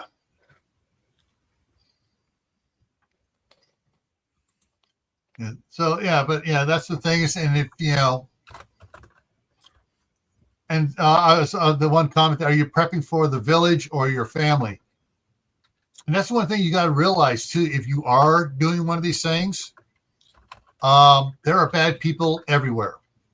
Mm-hmm. There are bad people in your family that are idiots and stupid and are lazy. There's bad people out there that are saying, "Oh, I can do this, that, and the other," and they don't know how to do this, that, and the other. So it's one of those things that you just kind of you got to be careful of. And if you're going to set something up like that, Mike, you need to have set up like a corporation, an LLC with rules, with bylaws, and things in place, so that if someone turns out to be a bad actor, there are rules there to get rid of them, to get them out beforehand. Oh, yeah, I mean, yeah. There's rules without rule of law to get rid of them as well.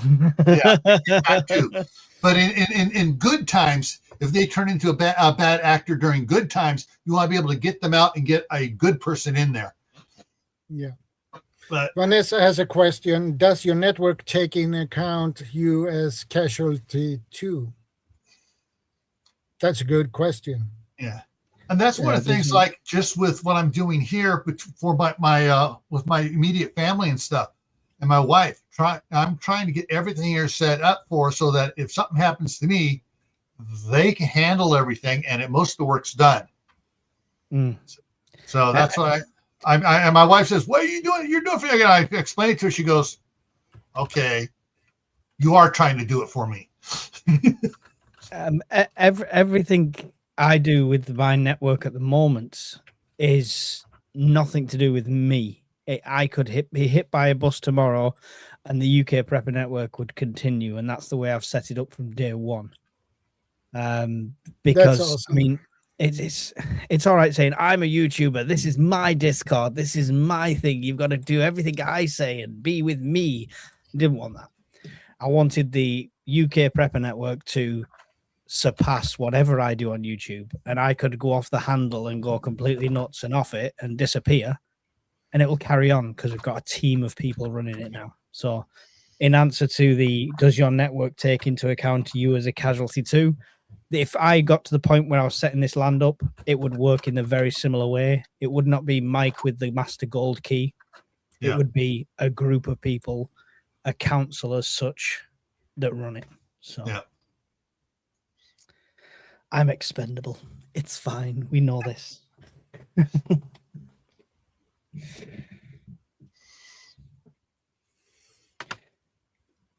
I put your link for Grandma Nana, the link to your channel. Yeah. I should be easily found. UK Prepper usually brings me up. Yeah. That's one of the things that does help me sleep better at night is every time I get one of the projects done here, it's like, all right, that one's done. Now I can work on the other one to get it ready for my wife and for my grandkids and for my sons. My daughter's already here living across the street. So I'm just trying to get everything set up. So not so that they can be lazy about it and say, oh, Dad gave this to me. No, they know it's set up so they can get there and take care of it and take it to the next level. And they understand that. That's what my youngest son is doing. He's buying all sorts of tools with the job he has in California. He's buying all the mechanical tools, all the skill saws, chop saw, all that stuff. He's just buying the stuff up so that when he does come up here, it's like he wants to be able to retire when he's 40 and just work the land. Mm-hmm. That's his goal. And so, he's buying the stuff now, and he's just, he's just doing that stuff for it. His older brother is just the opposite. He's putting every penny away in a money market account, so it's earning money there, and he's spending very little on anything else. And so when he comes up here, he wants to be able to come up here, build the house, pay cash for it, and be set. Yeah, definitely. That's the way to do it. That's the way to do it. Yeah. I love the idea of the UK Prepper Network. I'm too expendable. I too am expendable. I have a trust set up, so my financial life continues without me.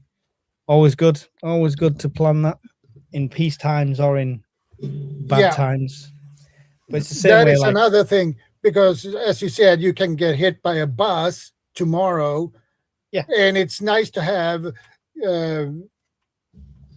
savings so your family can use that savings if something happens to you. Yeah, I mean, I don't have the luxury of savings, not at the moment or anything like that. I do have insurance through work and stuff, so, I'll get something. But my more so concentration on is if it was a bad thing, then I need to know that they know which book to pick up, how to prepare this, how to do this, how to check for this, how to secure this, and so on and so forth.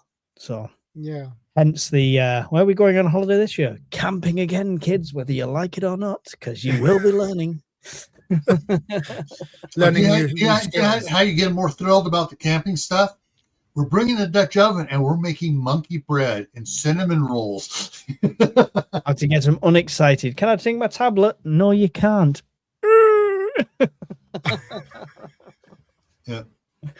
Nope. Denied. Actually, I've got to keep leaning back like this because I have a 24-hour candle burning and I've got to keep an eye on it to make sure I don't burn the house down because it's a test. So excellent. I got a stack of these and I want to make sure it's not false advertising. It's just 24 hours emergency candles. So I thought, how much did you pay for those emergency candles? Well, that would be telling because they'll be available on my store soon if they work. I think I've seen them on Amazon for between £3 and £4. Nothing really expensive. Okay, that's a fair price. Yeah, they're only single wick ones. You can get triple wick ones, which put out more heat, obviously, but obviously they'll burn a lot quicker. So Yeah. I'm just seeing how they last and if they work and stuff like that. And I'm looking at slowly building up a stock of stuff that I can sell online as to other preppers. And That's a good idea. Lots of candles. Ooh. Oh, hang on. I need to reply to this one over here. What's up? Tammy Harder. It was 56. It was 56 degrees yesterday. Now there's 5 inches of snow. Wow. Yeah. Ouch. Fire Dr. Ninja Turtle says, how do you get the grandchildren to put down the tablets and take surviving seriously? Turn the power off. Yep. Turn off the Wi-Fi. Yeah. Oh, Wi-Fi's down. What do we do? Oh, we'll have to play a board game. To be fair, I joke with my kids, but the first time we took them camping, they want to take the tablets. They want to do all that. But as soon as they were out running around and seeing other kids running around in the grass, playing in the trees, suddenly they had sticks in their hands. And I was like, proud dad moment. You're not playing with technology. Yeah. You're shooting each other with imaginary guns. So it's just get them out there. Get them in the great outdoors. Yeah. For my grandkids, when they come over here, they are not allowed to bring any electronics over here. The only electronics over here that they can mess with is the smart TV, and that's on a limited amount of time that they can watch it. But most of the time, they turn the TV on and they just listen to the story going on, and they're playing with the Duplos or the Legos or the Lincoln Logs. They're building stuff with the buildable blocks. Oh, my kids love Lego. Oh, they love Lego. Yeah. Either that or they Danny will come to me. Can I get on the treadmill? Sure. Here we go. There you go. 10 minutes. And he's on there. And the next thing I know, he's over there and he turned it from 10 minutes to 20 minutes. Fine. Run for 20 minutes, dude. And he's out there. He's just on the treadmill, just going along. He's 7. So he's there just trucking along on it. And his younger brother gets on the Gazelle and he's there just having a grand old time. It's like, yes. Yeah. That would be a great idea for you, Mike, to have. So you can let the kids, you can generate the power. Yeah, we talked about that in the last fireside. This little cycle dynamos that you can get the kids on them generating some power. GMA Nana said 100% power off camping, a great lesson. No phones, no tablets. Yeah, I mean, it's how strict you want to go with it. You don't want it to be. You want them to enjoy themselves, right? You want them to have fun. So if that means on an evening to chill out, they get a bit of time on the tablet in the tent, that's not an issue. Yeah. Just make sure they're enjoying that outdoorsy side of things. Get them involved. Don't be paranoid. Let them use a knife. Let them use a match. Let them start a fire. Let them get involved with it. Axe. Yeah. And that's all. Get them involved with it. The younger you teach them and stuff like that, the better. Yeah. This summer, the youngest one will be old enough for Cub Scouts, but the way the price has gone up so much. But wait a minute. I was a scoutmaster. I got all the books. I got all the Cub Scout books. I got everything. So this summer, hey, they're going to be camping outdoors at Grandpa's, and they're going to learn how to build a fire, how to earn their whitmanship so they can use a knife and stuff. And so, yeah, that's one of the things that they know is coming this summer, and they're all excited about it. Yeah. Yeah. It's good if they start to get excited, enjoying it and stuff like that. You don't want it to be forced fun. Yeah. The younger you teach them, the better. Yeah, and you're always going to have that battle with this generation coming in. So don't think you're a bad parent if you've got a teenager that just wants to live in their room on their technology, because that's just what happens, you know. Yeah. And that will feel like forced socializing sometimes, but it's not. You're not a bad parent. They're just like that. And another thing that definitely will make you sleep better at night: fire extinguisher and a fire blanket. Oh, I picked two more up today. Funnily enough, they're in the car. If you can start a fire, you need to pull it out too. but that can happen at your home too. So I picked up these two. It's difficult to see, I know, but Yep. I picked up these two today. I took a photo and put it on the Discord, and they're Yeah. just small, like car ones, but they cover most fires. Believe it or not, I was in a cafe for a coffee, and they were up there, and it said 2 for 15 quid, and I was like, that's quite a good price. So I went for a coffee and came back with fire extinguishers. You can't get more prepper than that, can you? So, but yeah, we needed one in the car. We need to replace one in the car. We've also got a big CO2 one at home. We've got fire blankets, stuff like that. Yeah. They'll be cool for camping because they're about this big. Yeah. Compact things, Fire spray to start a fire. It's not to start a fire, no.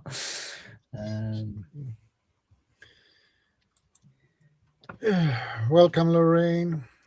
My 4-year-old asked me last week, Daddy, will you teach me to be an adventurer? I almost cried. I was so happy. Embrace it quickly before they say, Daddy, I want to play YouTube games for a living. Yeah, I have a fire extinguisher in my in the kitchen. Yeah, but that is, if I remember it correctly, it's a 2 kilo fire extinguisher. Yeah, 2 kilo. And a fire blanket. Yeah. The fire blankets are good and surprisingly reusable in SHTF. Yeah. You don't really want to reuse it in thingy, but they can be reusable. I never thought of a fire extinguisher for the car. That is actually a good idea to have. So it's good on several points. If you've got a hybrid or an electric car, don't bother. It might buy you some time, but once the battery's on fire, you ain't putting it out with any extinguisher.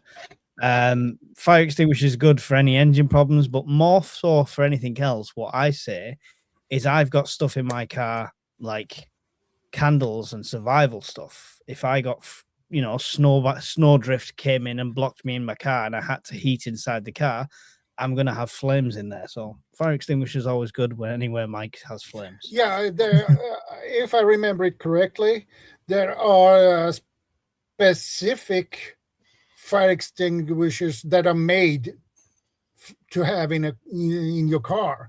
Mm-hmm. If I remember it correctly. Yeah. So you can get you can get the ones that have that are for the oils and the gasolines. Yeah, that's what this one covers. Yeah. But here in the U.S., they've gone to the combo ones because you put them anywhere. It's an ABC, and it covers wood, paper, fuel, oil fuels, and stuff like that. And it's just one of the ones that goes around, and you just put them everywhere. And so it's just cheaper because it's turned into one of those things that it's cheaper to make. Yeah.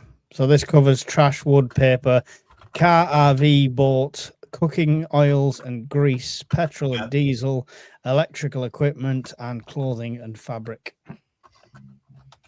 Non-toxic, safe, easy to clean up. No, we haven't talked about that piece of sand over there. What's that? What's going on over there with in the Middle East? Yeah. What's going on was something that's been inevitable for a while, right? Yeah. So, yeah. I don't know what the latest is, but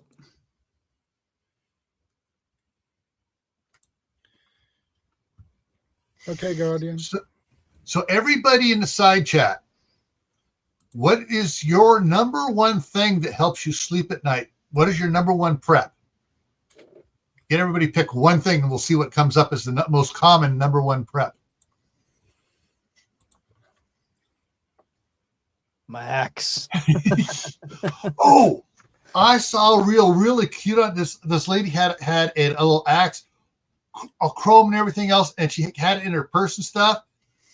But she was showing it. She got it. She got home. She was using it in her kitchen as like the Alaskan knife that's curved like that, when it doesn't have a handle on it, and that's where she got the. Oh, right, okay, yeah.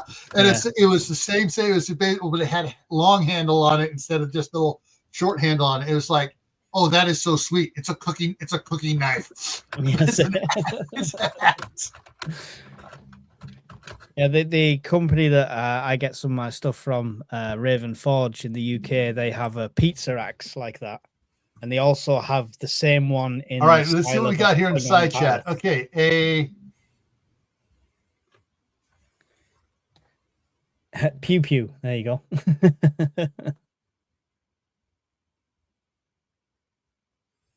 Is Gil frozen or am I frozen? No, you're not frozen. Gil's frozen. Okay. Probably. It happens now and then.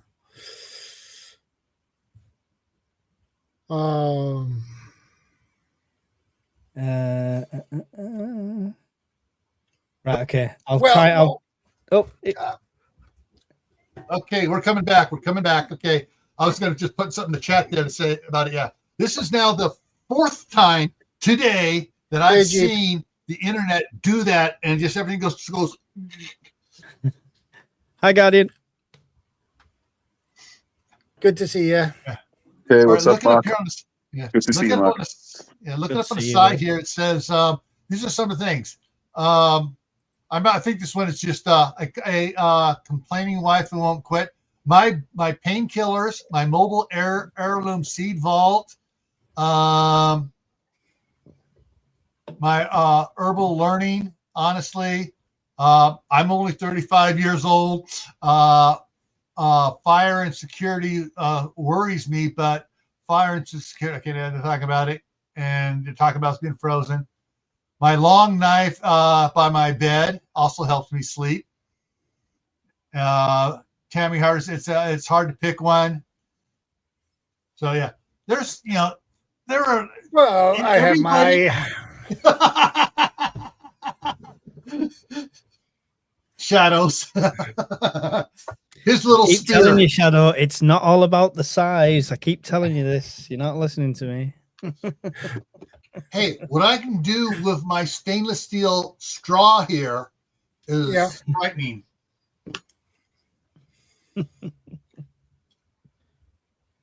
Oh, I have an expanded baton too. Whoa. That's another illegal thing in the UK. Whoa. John Platt said he heard that the has been taken out. Interesting. Yeah, some people are saying that and some people are saying they haven't, and it's unconfirmed, and it is confirmed, and I can't keep up with it anymore. Yeah. All I know is I filled my vehicle up with fuel before the price goes through the roof. Yeah. Yeah, that's another good thing. This is definitely one of the biggest risks that's occurred for quite some time in terms of like the ripple effects that could occur from this, like the ongoing impact. Like it's just one of those things that's, it's likely to spill out into different regions because there's a lot at play. Yeah. One of the things interesting what happened just in the last day or two is that some of the protesters were severely injured, and then the military went into the hospital and unalived all the protesters that were in the hospital being treated. I think that is one of the reasons why things are being acted upon is because what's happening to the civilians. And this is you can also look up where specific. Hey, Bob. Bob, good to see you, brother. Hey. Yeah. And Tammy says, "Get behind Shadow." So the USS Ford is located in an extraordinarily intriguing position at the moment. If you look it up right now, Shadow, you're welcome to look that up. Look up where the USS Ford is situated in the waters. Like it's not just that; it's all around the current. It's the positioning of the vessels that are the concerning matter right now. it's perfectly lined up for there to be something a bit bigger occurring within the next week or two.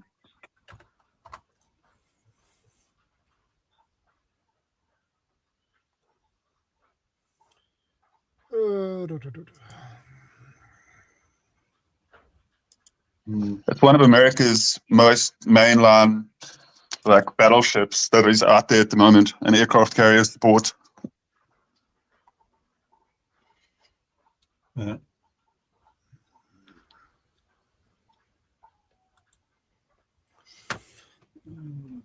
Let's see.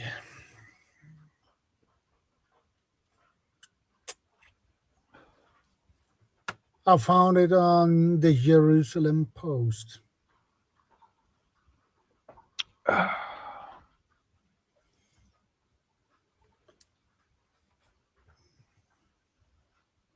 That's a big aircraft carrier.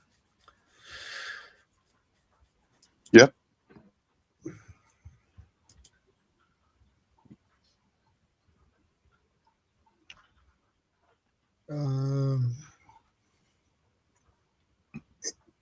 I see Well, exactly. One clear indication. I don't think they'll go on the ground very much, but one thing to look for out in the Persian Gulf in the area is the Gator freighters, the Marine Corps light carriers. Yeah, full of Marines, because traditionally they've been the first ones to go in, and then they'll withdraw as soon as the Army comes in. But I don't think we're going to go in on the ground very much. We don't have to. Yeah. We don't really have to. But yeah, modern day warfare, you don't need to. You're right. Right. Yeah, especially with the Dragon. That's what they take they like the C-130, and they got this pack of 15 cruise jobbies that they can just drop out the back of it anywhere, and they'll fly up to 150 miles away to take out whatever they're going after. And those things are very accurate. But yeah, the things that make me sleep well at night are like the ADT home security, the driveway alarms, the film that goes over my windows in the house. I've got my house is ringed with layers of home security. That's one of the things. All kinds of stuff, cameras, spike strips, you name it.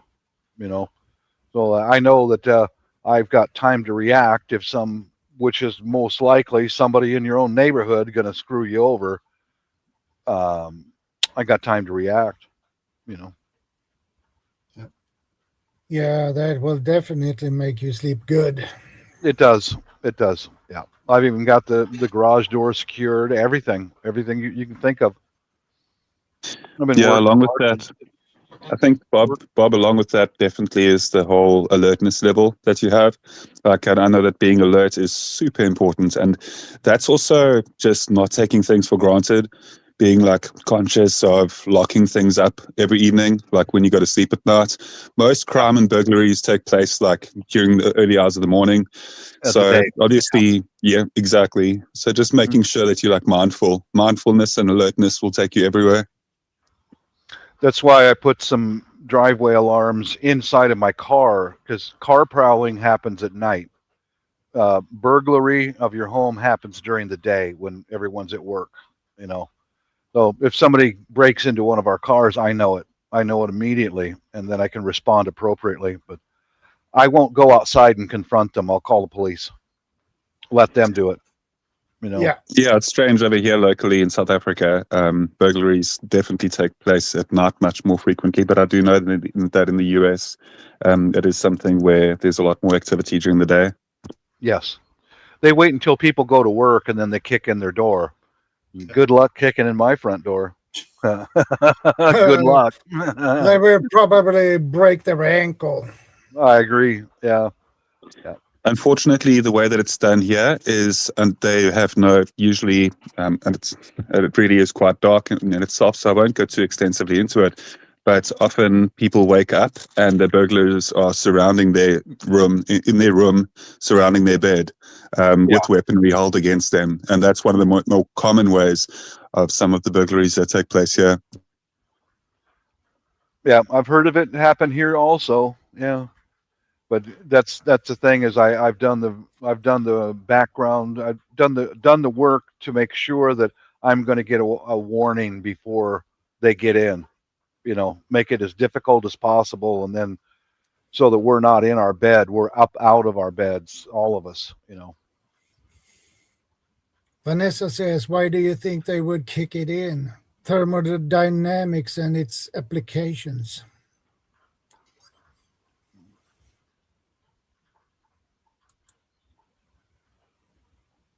Why people kick doors in? Because they don't have to carry anything to do it.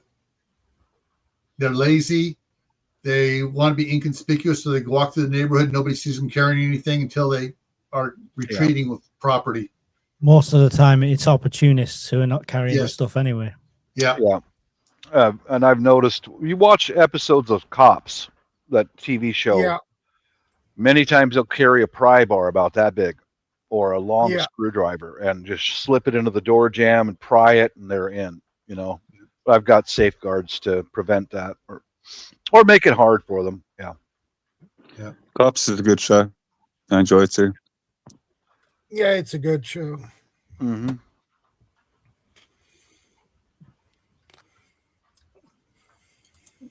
Hey, evil girl. Good to see you, ma'am. So I can just quickly speak to those preps that help you sleep at night as well. On my end, everybody knows that I've become like really obsessive with permaculture, like really just taking gardening to the next level. And I just have like doing a lot of research as to which food grows really well in my area as well, making sure that I've got heirloom seed vaults that are pretty mobile and compact with a lot of like different seeds from vegetables to fruiting trees as well. And then also just the knowledge that you gain from working with that, being able to actually grow food if the shops stop working, if the banks shut down for some reason, like just so many different scenarios in preparedness where electricity could be, you know, jeopardized in those type of scenarios where there's the just-in-time delivery service where you have, you know, your trucking and your shop, your groceries, your supermarkets. A lot of people might remember just 5 years back, a lot of places around the world where grocery stores were just basically flogged by everybody that wasn't prepared, and then everything just kind of diminishes. Now, over a longer period of time, in the case of a WW3 type scenario, you definitely have a situation where food is going to become quite a scarcity, and being able to master the capability of learning how to grow your food. And that's why I won't speak about it too much, like the gardening thing, but I really could, because it's like, it is genuinely like my main passion in life at the moment is to be able to grow enough food to be able to sustain like a small community in the times of, you know, dire consequences of like a SHTF or anything like that. And obviously water can be covered if you understand filtration correctly, and if you have a couple of like Sawyer Mini life filters, things like that, Berkey life filters as well. There's a lot of different really good ones, but having the actual capability to know what is also growing in your region that you can eat, you can forage, you can like just grow certain crops that grow really quickly. Like if you grow radishes have put people through like starvation periods because they grow so quickly, and you can also eat the leaves, the foliage. But yeah, I won't continue more than that, but I'm just saying like it's definitely useful to study the world of plants as much as you can.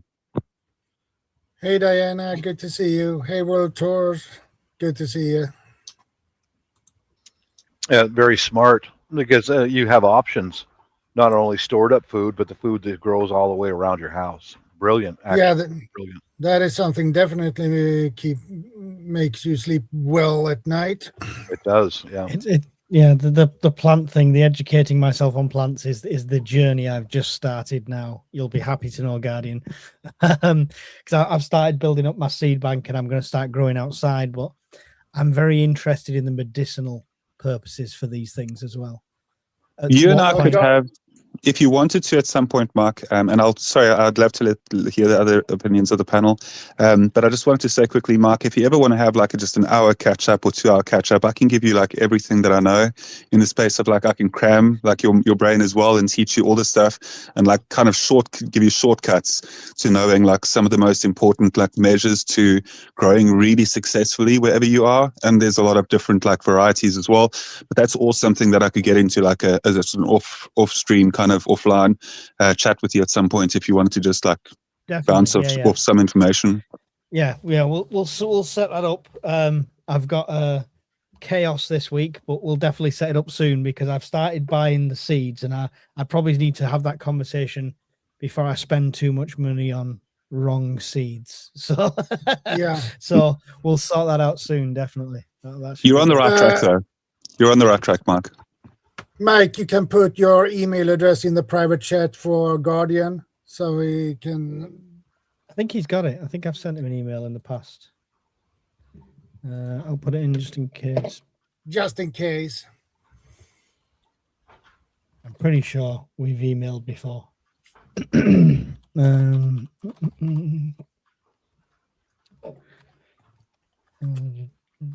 is me. There you go. So just to evade people, as Bob was saying, people are going to be your biggest problem in any SHCF. If there is any sort of thing that goes down, I'm being absolutely sincere when it comes down to this. People that you think that you can trust, like be very, very, very sure that you can trust those people as part of like a small community group. It is very hard to find people that you can trust. It's very hard. Oh, yeah. Anyone who lies or exaggerates, or I don't want nothing to do with them. Stay away from me. Period. That's it. You know, right. A liar, right, Bob. Move on.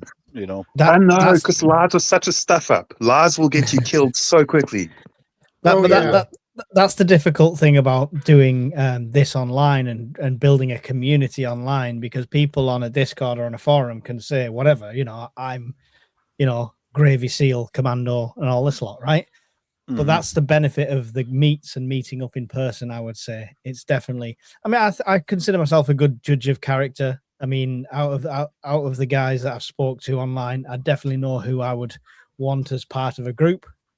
But often we're thousands. But look at how many miles apart we are just in this panel. We're thousands of miles apart from each other. So that wouldn't be a group. So it's difficult. It's difficult to know what's a lie and what's not when it's just digital chat and text and things like that. Well, you need to meet the person in real life to get that answer. I've met people at several meets, and first impression was like, all right, knows his stuff. Then second impression was like, all right, he's repeating the same lines. And then third impression was like, all right, he doesn't know dick. Same person. I wanted to put this out there for anyone and put it under your hat and keep it in your mind. My wife's already survived through civil war, extreme violence. She told years ago, I asked her, who would we allow to come into our house to join us? She goes, absolutely no one.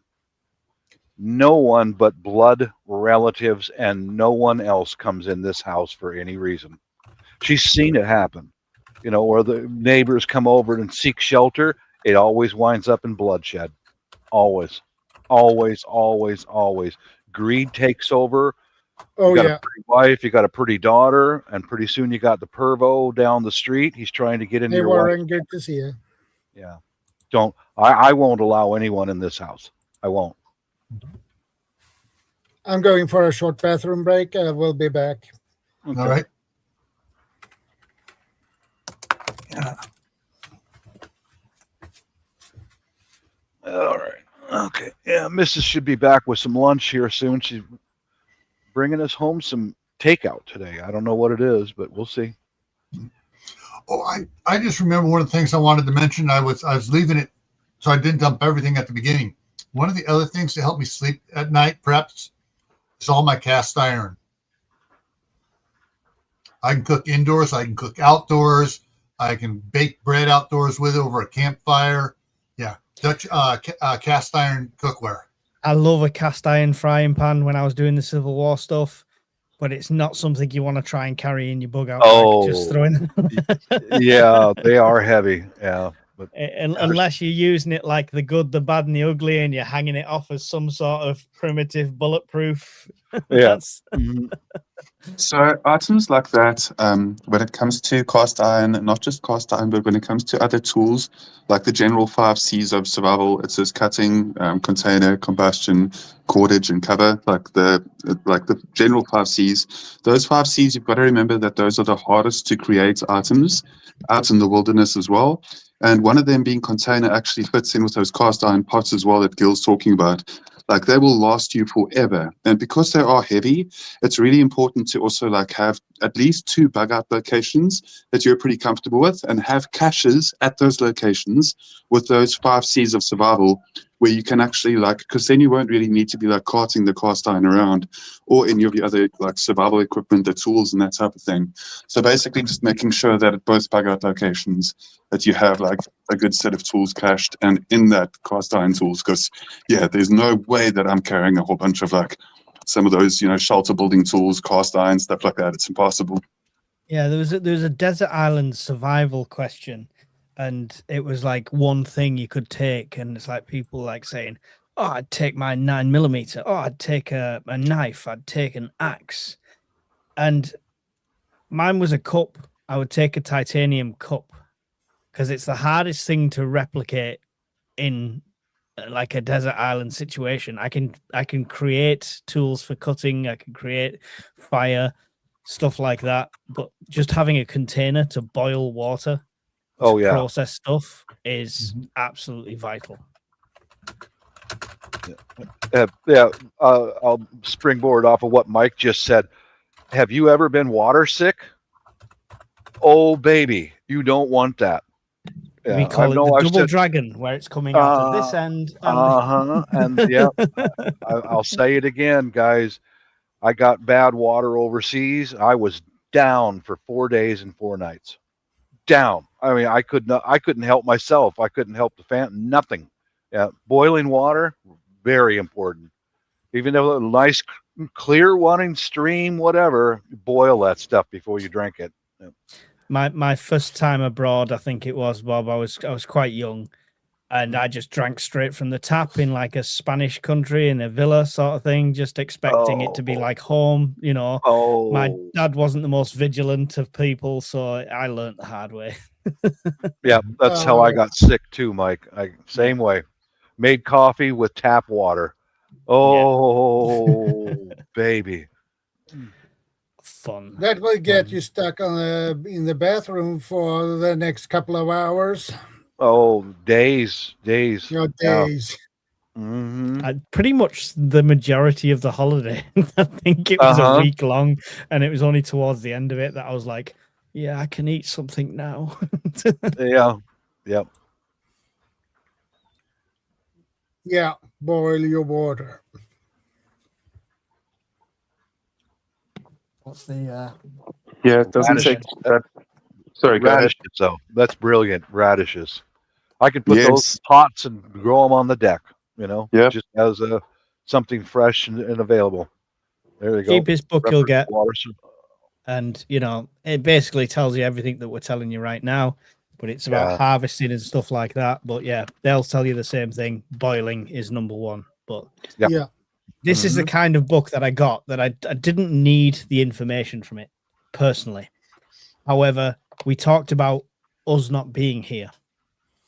This is a vital book for anyone else in the family if I'm not there. That's why I get stuff like this. Yeah, and it's water. That makes you sleep better at night too. Yeah, definitely. Water is such a fundamental key to life that having a book like that is amazing. Like obviously being able to just like have something that, because if the lights do go off for a prolonged period of time, literature and books will be something that will become so much more like intriguing. And it has like, there's just so much information because you can't pick up Google or, ChatGPT or any of the like chat models and basically be able to just ask them things straight out. And a lot of it will come down to your experience that you've had in the wilderness. So like any outdoor experience that you've got as well will be extremely helpful. But having like the literature to back it and just to be able to like just have refresher courses. And then if you have the ability to master water, I mean, what a pleasure, right? Like, and there is a lot more that I can guarantee that there's a lot in that book that I don't know. And I'm willing to acknowledge that. Like, there's definitely things that I've learned over time, but I can assure you, and that's a good thing. The process of reading, you're right. It teaches so much in the process of reading, because I think the generation has lost something, like you mentioned with Google, by going, I know the question, here's the question, or here's the answer. This little segment is the answer. Whereas if you didn't have that search, you would read through that book and you will find your answer, but you'll learn 3 other things in the process of that. True. Yeah, I So agree. I think they've lost a lot, this generation, the fact that they can Google an instant answer now. Yeah. I mean, I'm sure, Bob, Gil, I'm sure you're like me. At some point, we've been in a library going through several books trying to find some information that we've been looking for. It's not a case of just Google it and it's there. You're looking through book after book after book and trying to find something. Yeah. Well, I'm talking about radishes. You guys make me spend money like Mike. I just ordered some radish seeds. I'll grow some in a pot on the deck. I don't particularly care for them. Neither does a wife, but we'll have them if we need them. So. Good job, Bob. I love that. And Bob, at least if you don't eat them, you can put them out there and lure in the raccoons and trap them. I put in an Air Force request, cruise missiles for raccoons. So I'm not sure there's going to be many of them left. The East Coast raccoons. What happened with the West Coast raccoons then? They're okay. We'll leave them alone. But the ones east, on the East Coast, airstrike. You're going to hit them all. Eventually, we'll get the right one.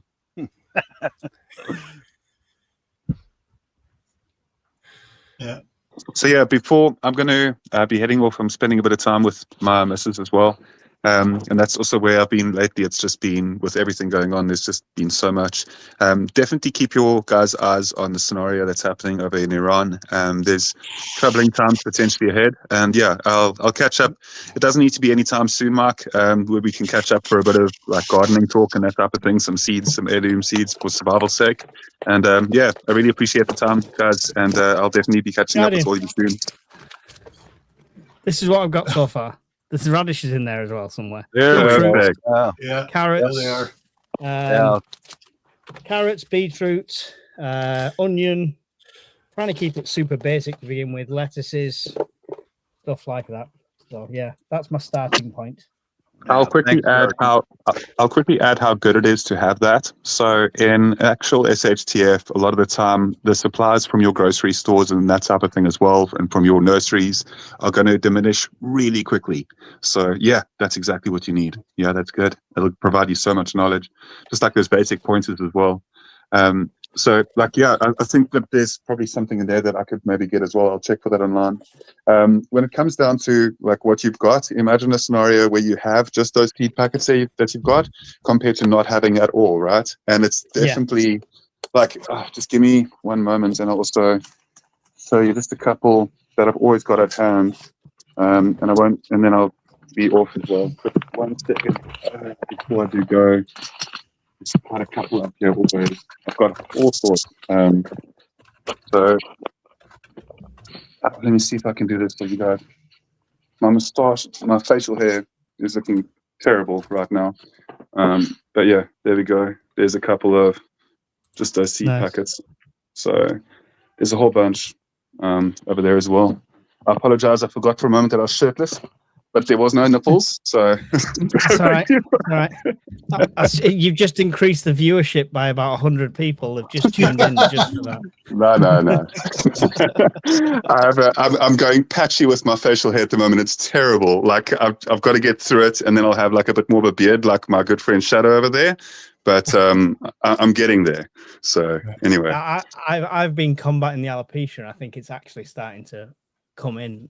So it's you guys want to do yourself a crazy favor and ask ChatGPT the benefits of having a beard and mustache in combat scenarios. You'll be surprised that there are legitimate, like real reasons why having it reduces like 30% of the blows to your face when it comes down to combat scenarios. So facial hair can actually be good for rugged scenarios, and it's also like an appearance thing. It makes a person feel as if like a person is more intimidating to a degree, which can be good because then you sometimes might not even have to, get involved physically. But anyway, it's a whole long thing. Google the benefits of facial hair in combat scenarios. You'll be surprised. I'll chat to you all soon. Bye for now, and we'll catch up. Guardian. Thanks, Guardian. Yeah, the reminder of the radishes. I remember growing those when I was a kid. Man, you don't have to do anything to them. You just put the seeds in the dirt. Next thing you know, boom, there they are. We had that with rhubarb in our garden as a kid, and that stuff is like, oh, we just plant a few. Oh no, it's took over the entire garden. Yeah, I've got a bunch of rhubarb plants, Mike. I learned same thing growing up in a valley that grew rhubarb, and I don't eat it, but it's a beautiful plant, and it makes an enormous amount of compost. I think I had that much rhubarb and custard as a kid that I got sick of it. Rhubarb pie, and I think it put me off for life. Oh yeah, it's great as long as you add 8 pounds of sugar. Then it's delicious. I mean, is there any plant where adding that much sugar doesn't make it delicious? Exactly. When I was a kid, we picked the rhubarbs. We ate them as they were raw. When you're a kid, your taste buds are different, and when you grow up, things change. I remember doing the same thing. Shadow would break off a piece of rhubarb, eat it like celery, but now that I'm an adult, it's like, Yeah. No, but I've worked. We've been in this house for almost 3 years, I guess, and I've worked really hard getting this place secured. One thing I could recommend, you can find it on my channel, where like for example, we got a gazebo in the back where if our bathroom window is open, you could get on the gazebo and jump and pull yourself up into the window in our master bathroom. Well, I took what's called spike strips, or bird spikes. They're stainless we have them steel. at all the train stations and stuff here. Yep, I put those at the base of any place where they can climb up. Think again, Jack. Yeah. Bird spikes around the here and there and here and there, and the neighbors have got nothing. I'm going to the neighbor's house. Yeah. Little stuff like that. It's easy to do. You can do it yourself. Definitely. And by the way, for anyone paying attention, I've not relapsed. I'm vaping zero nicotine. You can't see it, but zero nicotine. There you go. 0 milligram nicotine. Right so on.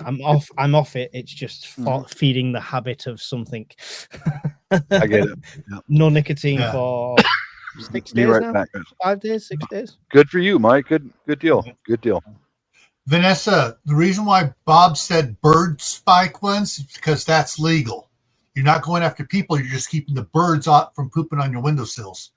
Yep. And one of my neighbors, because you could stand on my fences, grab, the roof line and swing yourself up. And they go, what's that? I said, oh, that keeps the raccoons off my roof.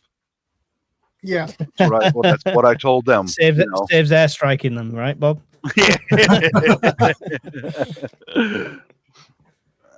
I'll be right back, guys. Yeah. I'm just randomly looking at US ship locations now since Guardian mentioned that.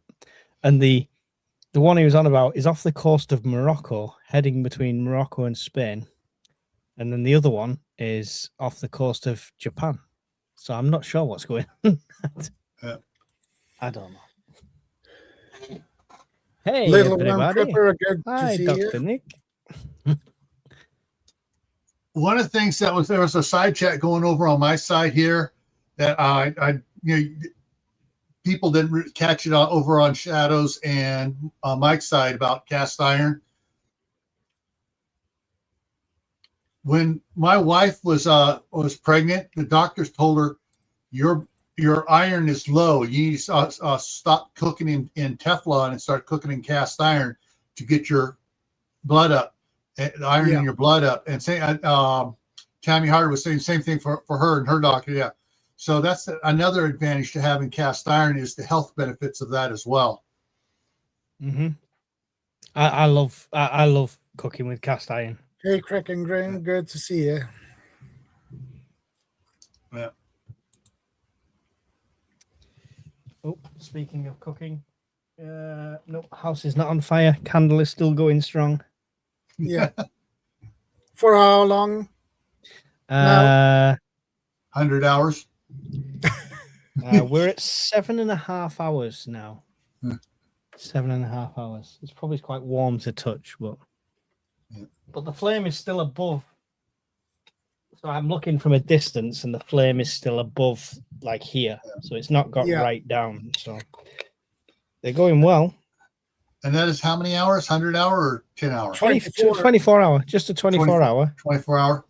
Like compact little cool candle. What I like about them is the containers, because what I will do is reuse that, and scrap wax from like her smelly candles will all go back into one of these tubs, cool it down, make your own candles again.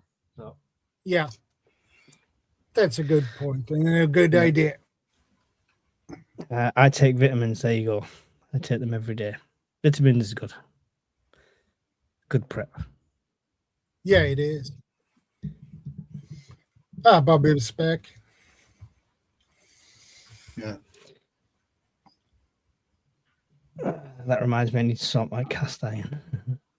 I'm gonna blame you, Mike, and make me have to spend money online, just like you blame me. To be fair, the only reason I picked the seeds up is we have, I don't know if you have Lidl in the States. It's like Aldi, but it's Lidl. It's like it's another German like supermarket, European supermarket. Yeah. Anyway, their seeds are like £1.49 a packet usually, but if you've got their card, they're reduced to 49p. Oh. So it's like, it's a hell of a saving, so it's like 75% off practically. So I was just like, yep, pulling all these seeds off. Heck yeah. Heck yeah. I do like the idea of the little seed banks you get on Amazon, like the big packs, but I question, how good are they?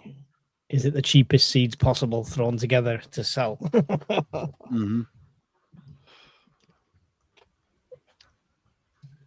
Yeah. My wife and I have been stocking up on seeds. Like we'll get several packets of something we want, we plant. Sometimes we plant some of them, and we think, well, maybe we ought to try this one. So we'll get a seed, a pack or two of that one, so we can experiment with at our leisure. And if it's something we really like, then we'll just save seeds from the plants we plant, and just keep refreshing it. But and sometimes it's like we find something that's really cool that works really good, like the Grand Rapids lettuce just goes nuts around here in Idaho. And so I started off with 2 packets, and now I got like 5,000 seeds in a couple Ziploc baggies just loaded with it. And so my daughter was over there, we're talking about it this spring. One of the areas where the chickens have been out there digging through all the seeds that are out there from the weeds and everything else, and tilling and pooping out there. We're gonna put lettuce seeds out there and get the lettuce growing up, and keep the chickens out of it for a couple of weeks till they get up about that high, and then let the chickens go in there. In fact, when you mentioned that, Gil, that just brought to mind guerrilla gardening. Something like radishes would be good too, because radishes, they don't require any any special treatment. I don't know about the lettuce, but radishes in this area, as long as you got a little bit of rainfall and some moist soil, you're good. I thought of maybe just saying mix up some radish and clover seeds and then just throw that stuff here and there as just a thought. Just a thought. One of the things that works good on that too, and if you plant zucchinis and stuff, and you harvest and pumpkins, you harvest all the seeds from that. Howie was saying when he did it out there, food for permaculture, he tossed it out there. Vine plants like pumpkins and squash and stuff, well, if they're near a tree, they'll actually grow up the tree. And he was showing a couple of years ago, he showed pictures where there were pumpkins and zucchinis up in the trees. People weren't looking up, but there they were up in the trees. Yeah. So these are what Guardian just mentioned in the chat, doing seed snails, which is a way of getting your seeds started in a better way, I assume. But it's just using bubble wrap, wrapping up like that, which is cool. Brilliant. So Brilliant. Yeah. just thought I'd give a visualization of what he was talking about, but it's a good idea. I've got plenty of bubble wrap, you know, because of all the crap I've had to order off Amazon when Bob tells me to buy something. So I've got loads of bubble wrap spares. So yeah, no, cool. I'm going to be doing all sorts of experiments. I'm definitely going to kill a few plants in the process. So it's how we learn. Yeah, exactly. Yeah, better to kill them now and learn now than in an emergency situation. When I need that food, yeah, definitely. Yeah. That would be horrible if you realize when you are in a situation and you kill the plants. Yeah. Oh, I think they have a bad crop yield on in the 1 Second After book series, and as they go on further into that series sort of thing, and you actually when suddenly the community is relying on that food growth, the devastation that can cause is unreal. So yeah. Definite learning curves to be had now and not after the fact. I agree. Well, that's when I'm experimenting with all the different plants I can grow up here, and I'll get way more than I can eat. And it's like, all right, Megan, come get some. And she goes, we have plenty. Fine. Give the rest of them to the chickens. Now let the chickens eat it and produce eggs. You've got a question there, Gil. Yeah, do I store my seeds anything special? Not really yet. I bought stuff to start doing it, but like for the rainbow chard, the sunflowers, the Grand Rapids lettuce, Ziploc bags. I'll set it out in a bowl. I'll leave it out in the bowl through the winter when the humidity in the house drops down to ridiculously low, and then I'll put it in the bags. I know it's well dried out and they're not going to mold or anything. So, but as far as storing seeds in something special, not yet. My wife though has the old, not Tupperware, but the we used to get a lot of sandwich deli meat from Hillshire Farms, and we have all those plastic containers. And she has plastic containers full of rainbow chard, plastic containers full of Swiss chard, plastic containers full of sunflower seeds. Yeah, and she just has them just full there. And, of course, now with the sunflower seeds, she's like, stupid squirrels are taking care of it for me. They go out and steal a sunflower head and spread seeds all over the friggin' yard, the neighbor's yard, and the daycare next door. And also there's sunflowers coming up everywhere.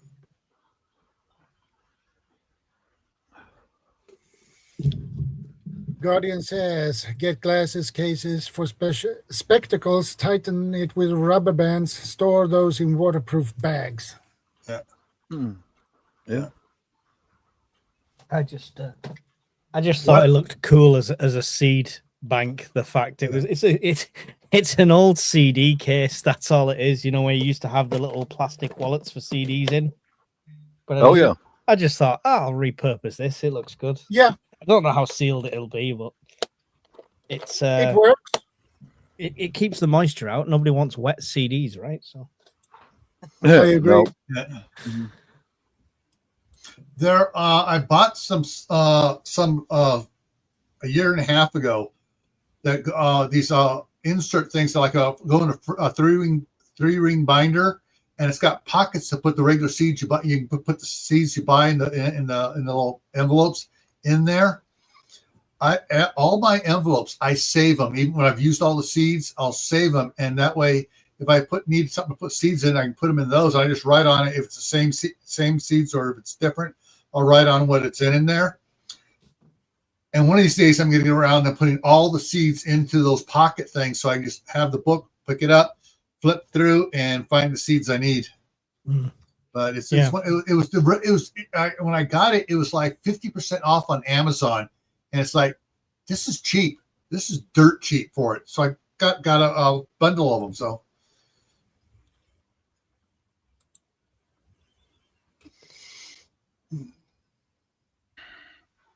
how are you going to stub your toe? Here's a tip for you, Mike. When you get someplace and start growing your own food, your climate is the same as here in Seattle, rainy. Mhm. You can check my here channel. we go again. What's up? Check my channel for earwig traps. I bought some glass jars and drilled holes in the top of them, and this slugs will wipe out. And I know you've got slugs over there. Oh, anyway. They're just thick, you know. Mhm. But I put a combination, but it's got to be a glass jar so that insects can't climb back out. Very cheap soy sauce for the attractant, and then some corn oil in there to lubricate the glass. I slaughtered slugs like you wouldn't believe last year. Just drop those little glass jars out in your garden area. Just open tops. No. They've got the glass jars have got a screw-on lid on them. Yeah. And I drilled some pretty good sized holes in the top, 4 of them. Right. Just fill it up with a lot of soy sauce, and then some corn oil to keep it slippery on the inside of the glass. Slaughtered the slugs, man. Oh my God. I got a video I posted of what was in those traps, and it was freaking hideous, man. God. Nice. June bugs, slugs, and a few earwigs and other unidentifiable bugs. You know, I mean, worst case scenario, you've also got a jar full of pre-marinated potential protein there. Already got the oil in, straight into the frying pan. You know, it's really good if you put a whole bunch of sugar and garlic in there. That's all you need. That's all you need. Not want nuts. Beer is great for slugs, not in a good way. All right, excellent. Mm-hmm. Yeah, they drowned in it. Same with this soy sauce. They get in there and they can't get back out, and they drown in the soy sauce. You know. I mean, at least Wishful Bumblebee is sending them out on a high. You're drowning them in soy sauce. She's drowning them in beer. They're going out happy, at least. They are. Yeah. The first year I tried this, though, I followed along with somebody on YouTube who they said use a fish sauce to attract the earwigs. Okay. Well, you know what it attracted was a GD raccoons, man. Those raccoons, they dug up every one of those things, and oh, it's a party. And they throw the jar aside. And then here comes Mark, and I'm like, you annoying damn raccoons. Oh boy, fish sauce, fish for dinner. Come on, guys, let's eat, you know. Yeah, Bob, look who's popped in. He's here. Oh, he heard you. His ears are burning. Yeah, his ears are burning. Yeah. I don't know. Mark's a chef, though. Maybe I could take all those slugs that I trap and hand them over to Mark, and he could make some delicious French cuisine out of it. I don't know, but Borax water and sugar, great ant traps. Okay, good to know. I've got an pain in the butt, basically. I've got an ant trap in my downstairs bathroom right now. I use borax and some strawberry jam, and just put it down in the corner of the downstairs bathroom. Oh yeah, it works, man. They come in and carry that borax to their nest, feed it to their next generation, and it wipes out their hive. You know. Wow. I mean, we've become a very adept killers as humans, right? We are. Species. How can we really fuck them up kill their Mhm. entire next generation. I know. Yeah. Guardian says to counter slug snails, just invite birds in through bird baths. The birds will also eat other pests, locusts, etc. As mentioned earlier. Don't plant seeds in the ground. Plant them in trays. Seed snail. Yeah, You and know- if you have a friend of the birds, Mhm. when you might need a bird for sustenance, they will come to your garden. One thing I'm building here at night while I'm hanging out. Okay, these are threads, for Hessian, is it? nesting material for the right. birds. And I've got an Yeah. old stump. I've already got some threads out there, and the mama birds pull the stuff off and they carry it to their nests, and hopefully they'll build nests near your home. Slaughter more of the insects. Birds, you want them, man. They're the top predator for insects. Homegrown chemical warfare. Yeah. Yep. Guardian says planting seeds straight in the ground without looking after your seedlings at first is madness. Yeah. Yeah, Yeah. that's if you're going to do that, it's okay if it's like on mass, right? Mass fields of seeds and stuff like Right. that, where you expect that loss. But when every seed counts, it's different. Mhm. Yeah. In fact, my slug traps are probably going to get filled up sometime next week. I'll make a video out of it and all that. Very simple, but yeah. Okay, I went and got something for you guys. 3-ring binder, and it's good. Seed packets, just fit in there, so it'll take. Each of these will take 4 seed packets in it. Yeah. So I just haven't gotten around. I just stuck the one in there just now, but I should have grabbed the one with the yellow on it or something instead of the green one. But there's that, and that the other thing that like my wife got these little envelopes things, and so put on it here. It says small cherry tomatoes, and lets me know that's what she grew last year, and so she harvests. She sends these, but it's like, sandwich baggie, borage. Look at all those seeds. Yeah. That's borage. Yeah, I got some borage seeds right here. Yeah. I'm gonna give that a try this year. Sunflower seeds. These are just a small one. This is a very it's kind of an orangish, burnt orangish sunflower. It was one that we like the colors of, and then this one is was a reddish sunflower. So we got extra, so we saved that so we can plant those and have more colorful sunflowers around. But then that all goes in one of these little containers from the Hillshire Farms. Yeah.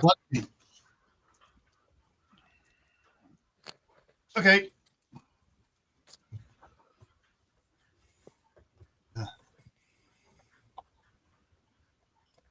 Yeah, but back on topic, things that help me sleep well is having food in storage and safe in storage. That really is very helpful. Food and water. Yeah, and water. Yep. It helps me because I know that no matter what happens, no matter what, we don't have to leave the house. We can stay right here as a family, and we'll be okay. Yep.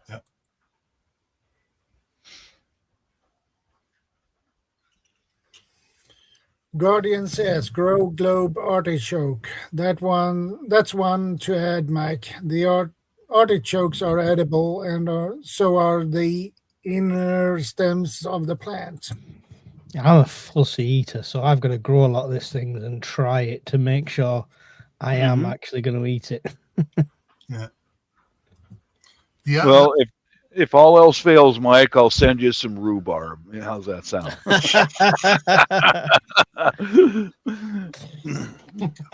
Another type of artichoke called the Jerusalem artichoke or the sunchoke is it's a sunflower up above, but down below it's a tuber, and it's a more healthy tuber than potatoes are. And so that's us. But they do like spread, and cover an area. So yeah, if you have an area, that's something to do guerrilla gardening on. You go plant some of those out into wilderness and just let them start spreading around, because most people see, oh, it's sunflower, okay, yeah. They don't realize that the tuber is the part that provides you with the starches and stuff you need for stuff, and you just substitute that for potatoes and stews and stuff like that. Well, I'm going to respond to a comment in the side chat. The sofa survivalist, grow what you eat. By the girth of the sofa survivalist, he eats everything. Yeah. He plants his KFC, so it's fine. He throws his chicken into the. Did you see what he grows lately? He took a bucket of chicken out there, killed it apart, and tossed that, and also. It's great. It's great. Somebody will take that as gospel advice and be trying it in the apocalypse. Oh, why is my chicken plant not growing? Chicken plant. It's sad, but there are some people who just don't know. They might actually try that. The detachment from food in this generation is beyond scope. It's like they don't know what is meat. It's this little pre-packaged red thing in the supermarket. That's all it is. Yeah. Mm-hmm. Yeah. I'll eat my hamburger and pet a cow and say I'm a good person, and that's chicken nuggets grow chickens. Oh, right, okay. So you got to plant the nugget to get the full chicken nugget. Oh, I got it now. I'm good. Okay, I'm gonna survive. Oh, I'm gonna make a fortune. Right. So silver for chicken nugget seeds. That's what I'm gonna do. That's gonna be my shop front. And when the apocalypse hits, 1 ounce of silver, I'll give you 2 chicken nuggets, which you'll grow chickens only if you look after them properly. If they don't grow, it also works, Mike. Your fault. The chunks out of the donut holes, you plant those, and you get donut trees. A donut tree. That'd be all right. Sort the police out, no problems. Yeah, I was gonna say every cop in the neighborhood would be over at your house. Your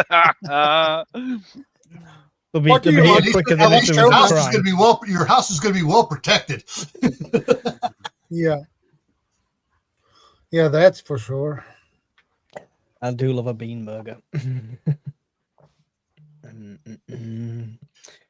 I need to get some pizza plants. There you go. I mean, it's just all of these things are great ideas. They've just not been invented yet. It's fine. I always liked do you remember the Back to the Future films? Yeah. One of the little nuggets from that always reminds me of Mark now when I see it, is she pulls out this Pizza Hut pizza that's like this big, and she puts it into the machine, rehydrated level 3, please, and it bloop blops and it comes out and it's a full steaming hot perfect Pizza Hut pizza. I think that's the pinnacle of prepping, if we can have little boxes of these rehydratable pizzas.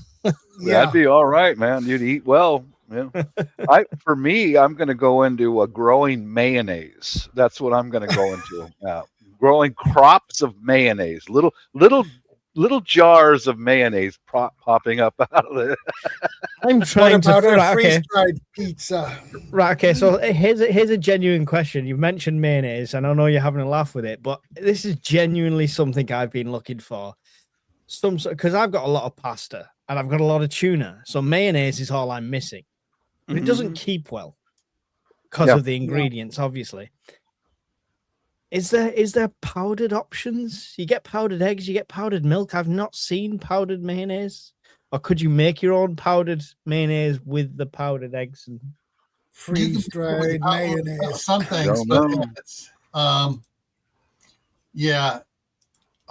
shoot, I just saw a thing on to do it using bacon grease and add the other stuff to it to make your own mayonnaise. At a time here.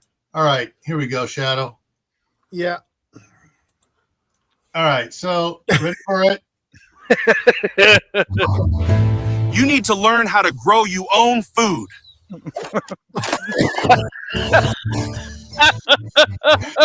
Learn how to grow your own food. Somebody tell me what he's doing as that camera turns on at the start, because he's like goes "Whoa," with his hand. I don't he's just done a jog. I don't know. I'm just confused.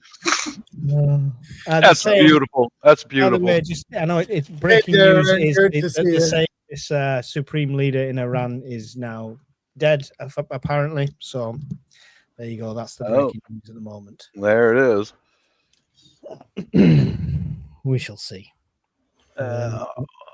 Good to see you, brother. Well, I do hope it doesn't backfire on our home turf, UK, US, Canada. I hope it doesn't, but I think you'll get the odd crazy nut that takes it personally and does something. You're always going to get that. Whether you would get somebody who is an organized person, because who's going to pay them at the end of the day? A lot of these people do it because their family get money after they're gone. So who's going to pay that bill now? So you might question that. Yeah.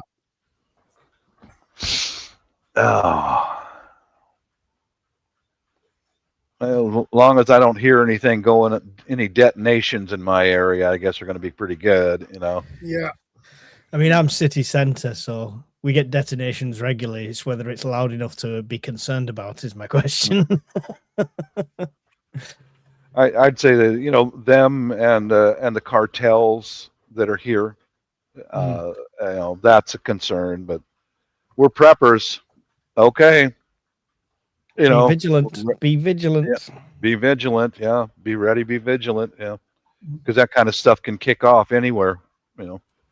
Yeah, definitely.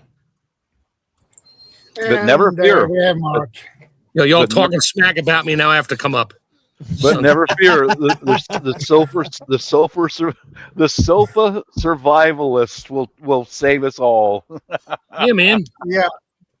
I watch everybody else's videos. I'm gonna live forever. Love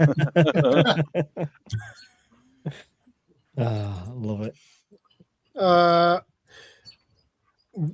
World survivalist Alan, he put up a new video today, 8 hours ago exactly, and the title on his video, at least on his thumbnails, says something's wrong with the world, or is it just me? Why does it feel like something is wrong with the world? Yeah, and do you know what? It's a good video. It's a great video. Go and watch that when you get a chance. But he's got a point of, I think a lot of people have felt the same since our lockdowns and things like that. I don't know about you guys, but time's going a lot quicker, like super fast. It's like, where did 2025 go? Where did 2024 go? I know as you get older, it tends to go a bit faster anyway, but it feels even more so recently. Yeah.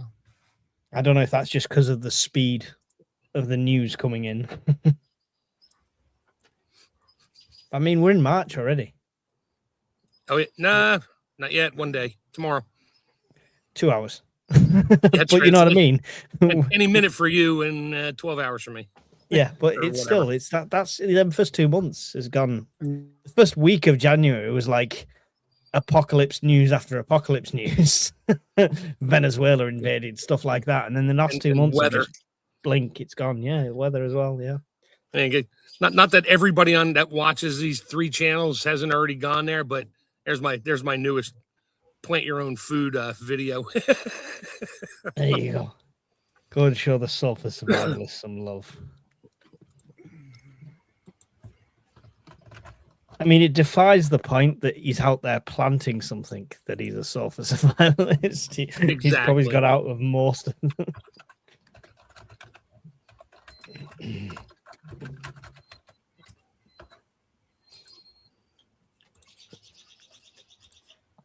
Trying to see.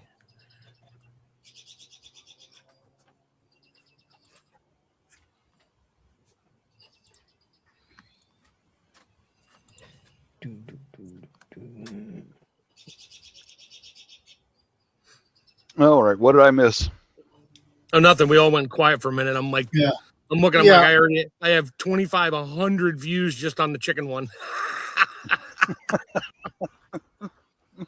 That's brilliant, man. I love Cracks that. me up.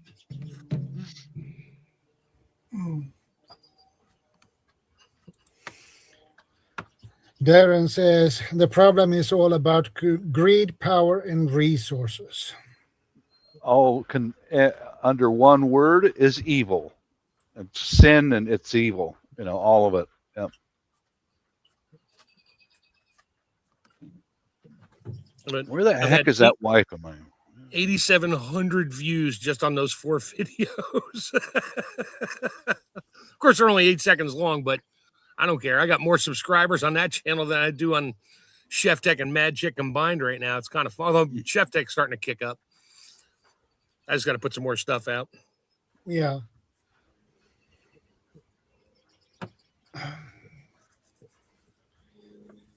That video with how to grow food, that was so fun. I left my butt off.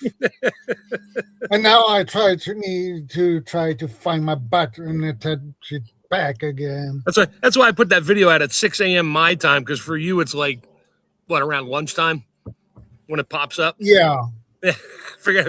I might as well give I'll give Europe a fighting chance to see it first, because it's all because of Mike and Scottish Prepper that I even got those videos up there. Yeah. I still say one to is to plant the donut holes, you know, and grow donut trees. Yeah, I've already done a growing. See, I already did my growing video. Now I'm on to the next one. Yeah.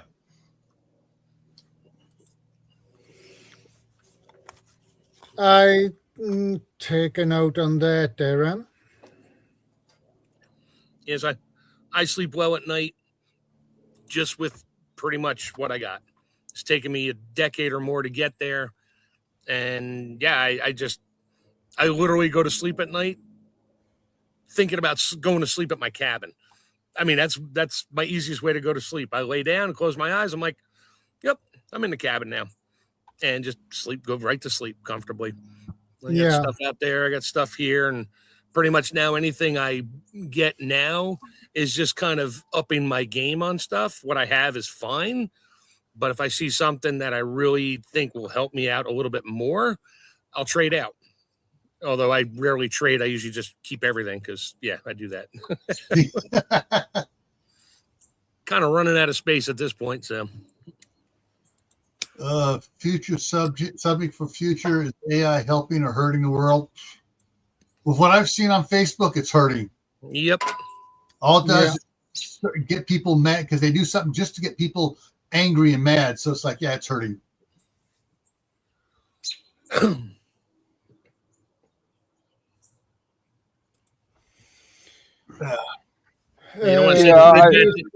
Be healthy, sleep well. Yeah, that's the problem with today's society. It's too much stress. Yeah, even my job. I went from working out in the field for 18 years for my company, or any company really. I mean, my whole life. Now I'm working from home. My stress levels went to almost zero because I don't have to personally deal with any of these people. After I hang up the phone, I just move on to the next one. Let somebody else deal with it if there's an issue, unless I help them out. And I get done on the phone. It took me 3 or 4 weeks to basically come down off of an 18-year high or low of stress. I mean, I'd go to bed at night just waiting for my phone to ring that somebody had an issue, and I had to wake up and get dressed and jump in the van and go fix crap. Now it's like 4:30 my time. Nope, log out, punch out, shut everything off, go do whatever I want. And I don't take any of it with me. I laugh about some of the conversations I have, tell stories about it, but that's about as far as that goes. Yeah. So stress has helped me sleep more. Lack of stress. Yeah, Grumpy, I sleep better in a tent than home, actually. Yeah, I sleep better at the cabin. Open the window, fresh air blowing all the time. Yeah. I like when people say reduce stress. It's like, I've got 6 children. Well, that's self-induced stress. It's like I had high blood pressure, so I went and got it checked out and stuff, and it's like stage 2 hypertension and all this. Is like quit nicotine and smoking, drinking, and reduce your stress. I'm like, oh yeah, you got me quitting a addictive drug and telling me to reduce my stress at the same time. It's a bit of a contradiction. Yeah, that's a fact. Yeah, No, my wife. Go ahead. I'm already retired, Mark, and I know I've mentioned before that I think it was 3 times in the first year after I retired, I woke up in the middle of the night. Oh my God, I'm late for work. Or I've got to get that done before it gets delivered to the customer. I was like 3 I times. do it on weekends. I do it on weekends even now. Ugh, Yeah. horrible. Horrible.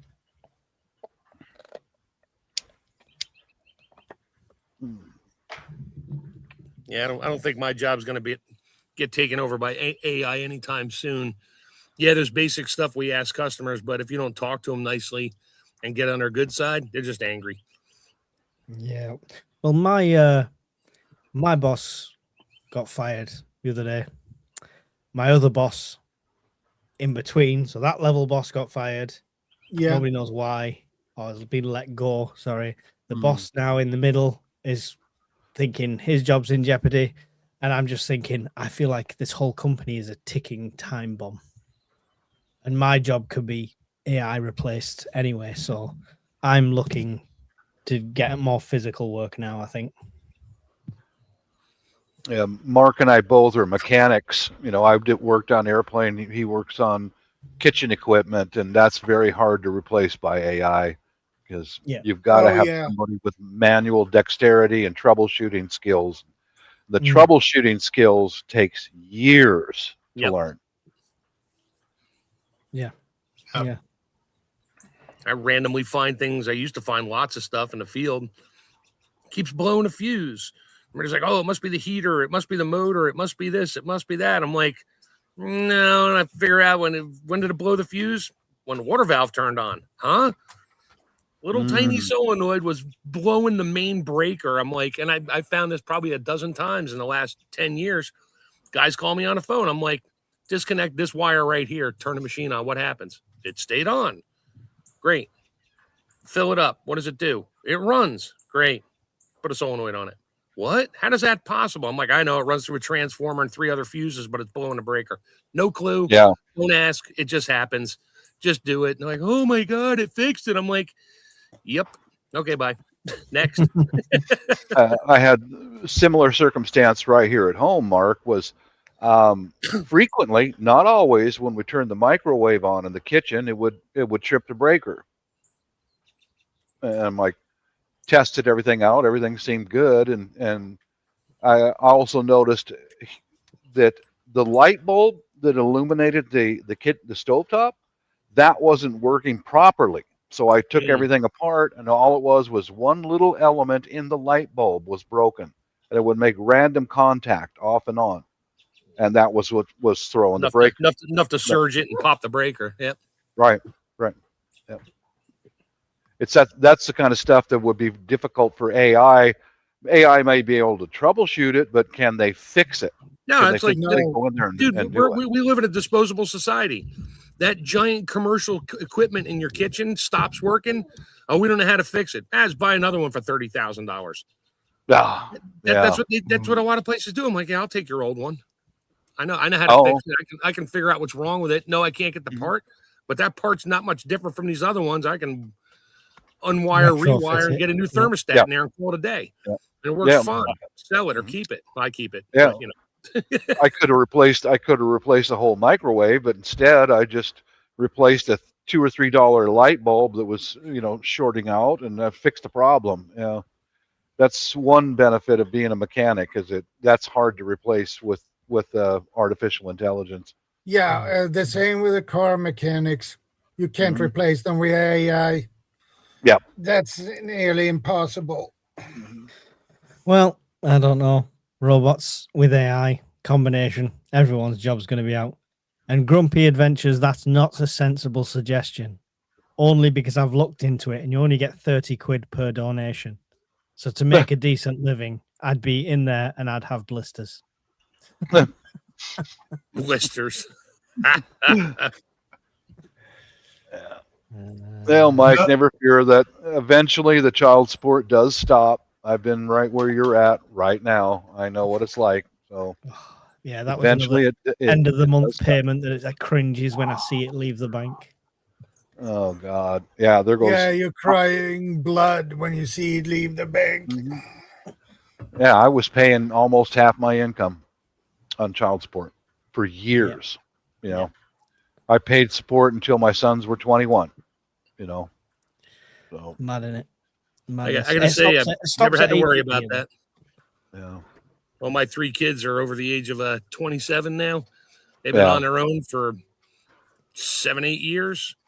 And yeah, I'll throw them stuff every now and then, like food and whatever, and mail them things. I'm like, you need help? Well, not really. Yeah, fine, whatever. I just send them something.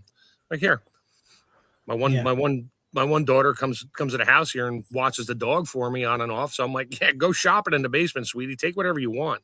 Well, she's like me now. She's got 2 freezers in a little apartment. And I asked her, I said, hey, I just picked up 40 more pounds of chicken. I'm like, you want more? She sent me pictures of her freezer. She's like, no.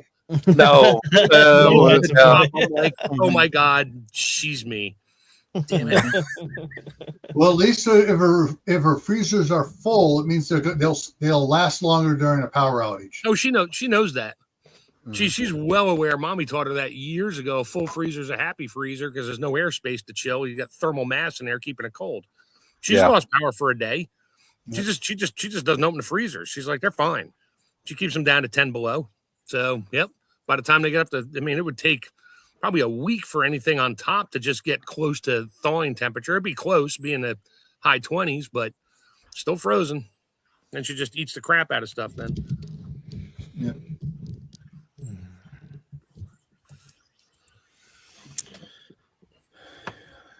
Welcome, Rockstar. Good to see you. Nice. Yeah, Mike, just watch my channel coming up here. Probably in a couple of days or so, I'll make up some more of those slug traps and earwig traps. And just a tip to you, because your climate is the same as it is here. You know. So how do you? What's the natural deterrent for big ass rats? Deterrent? Yeah. Kill them. Poison. They don't leave. Once they find a food source and move in, especially underground, they've not moved in. The canal is a stone throw from me, and they venture up. So I'm just want to try and keep them out of where food is. Well, you got to be careful with poisons then, because a regular animal could eat it, like, I don't know, a raccoon. Oh wait, you don't have raccoons over there. No, we got rid of all our raccoons years ago. Not yet. I know a guy. I got a guy. I got a guy. I'll call him. Yeah. Invasive species. There is a guy over there in the UK with an air rifle, and that's what he does. He hunts rats. He goes around to all the farms and hunts rats. Yeah, Fox, something Fox. I used to watch him all the time. He'd go there, he'd get there at like 10 o'clock at night. He has a thermal scope on an air rifle, big air tank, and 22 cal air rifle. And man, that thing is vicious. He's taking out rats at 50 yards. He's taking out country coyotes. rats. Country rats are like this. Yes. Yeah? City rats. City rats are like this. Cats. They've got a leather jacket on and they're smoking a cigarette usually. Well, in that case, you want the 25 caliber air rifle. That'll take care of them. No, just need an airstrike. Bob can arrange that for you. Yeah, I'll call him. Yep. Mm-hmm. Yeah, Mike, really, for rats, Cats works perfectly. Remove as much of their shelter as possible. That's why when we first moved in here, there was food and shelter. When we first moved in here, the garden shed had rat or squirrel turds. I think there were squirrels. Basically the same damn thing. And I removed all their shelter from like underneath the deck. I swept everything out, made it wide open so that they have nowhere to hide. And then they moved on because there was this place was neglected for many years, and there was weeds 9 feet into the trees when they came in with a front end loader and scooped up everything out in the backyard. So that took away most of their shelter. And then when we moved in, that helped too, because now they're not alone. They can't just go wandering around at any time they want. And yeah, removing their food and their shelter is really, other than killing them outright, that's really all Yeah, you can well, do. we don't have any rubbish out there or anything that attracts them or anything. It's just I didn't know if they would be an invasive species for what veg you're growing. Would they try, or is it not appealing to them? Do they not try? They can, depends on what it is. You'd have to look that one up. Yeah. I don't know what rats and mice generally eat the same stuff. I don't recall hearing that rats or mice eat like living plants. They might, but yeah. Peanut butter works perfectly for rats. To what? To get rid of them? Yeah. Why? If you put the peanut to butter attract in a mouse them rat trap, yeah.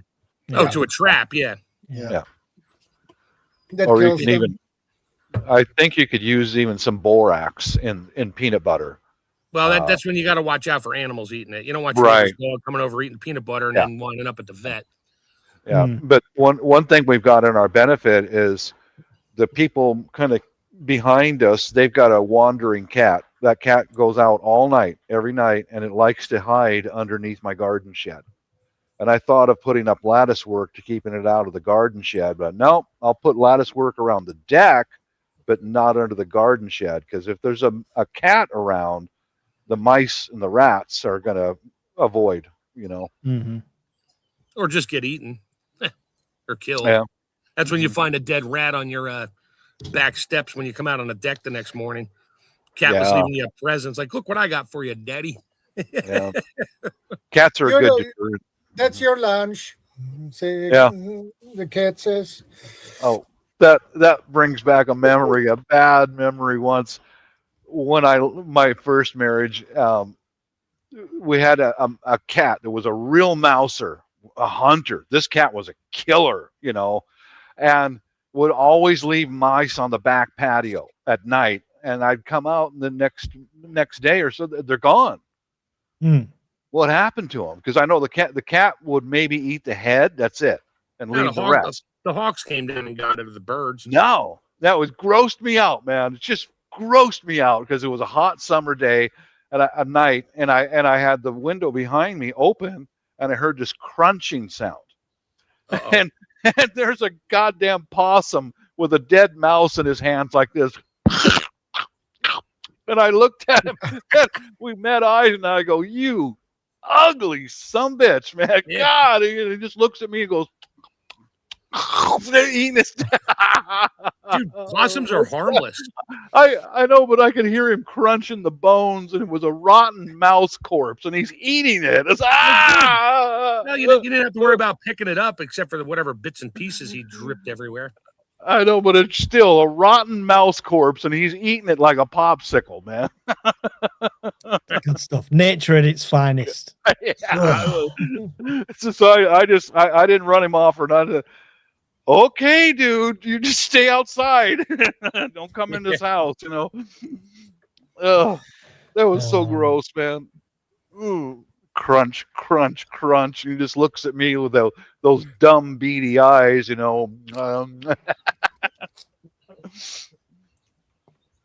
can get kid and pet safe rat traps. I don't want to catch these things. It's seeing it ninja out of one of the bins was enough for me. I was just hoping there was a natural, like cats in your yard, put cayenne pepper down. They don't like it, so they won't shit in there. I was thinking maybe there's something like that. That works. I had a neighbor's dog used to poop on my grass. And then I found his favorite place and emptied out a whole bunch of cayenne pepper, and he never did it again. That's because he came over to sniff for his spot and got a nose full and was probably the owner's probably like, "What's wrong? What's wrong?" Yeah. I got a That big will container burn of pretty that. good in the nose. Threw that all over the grass, man. Move on, bud. Yeah.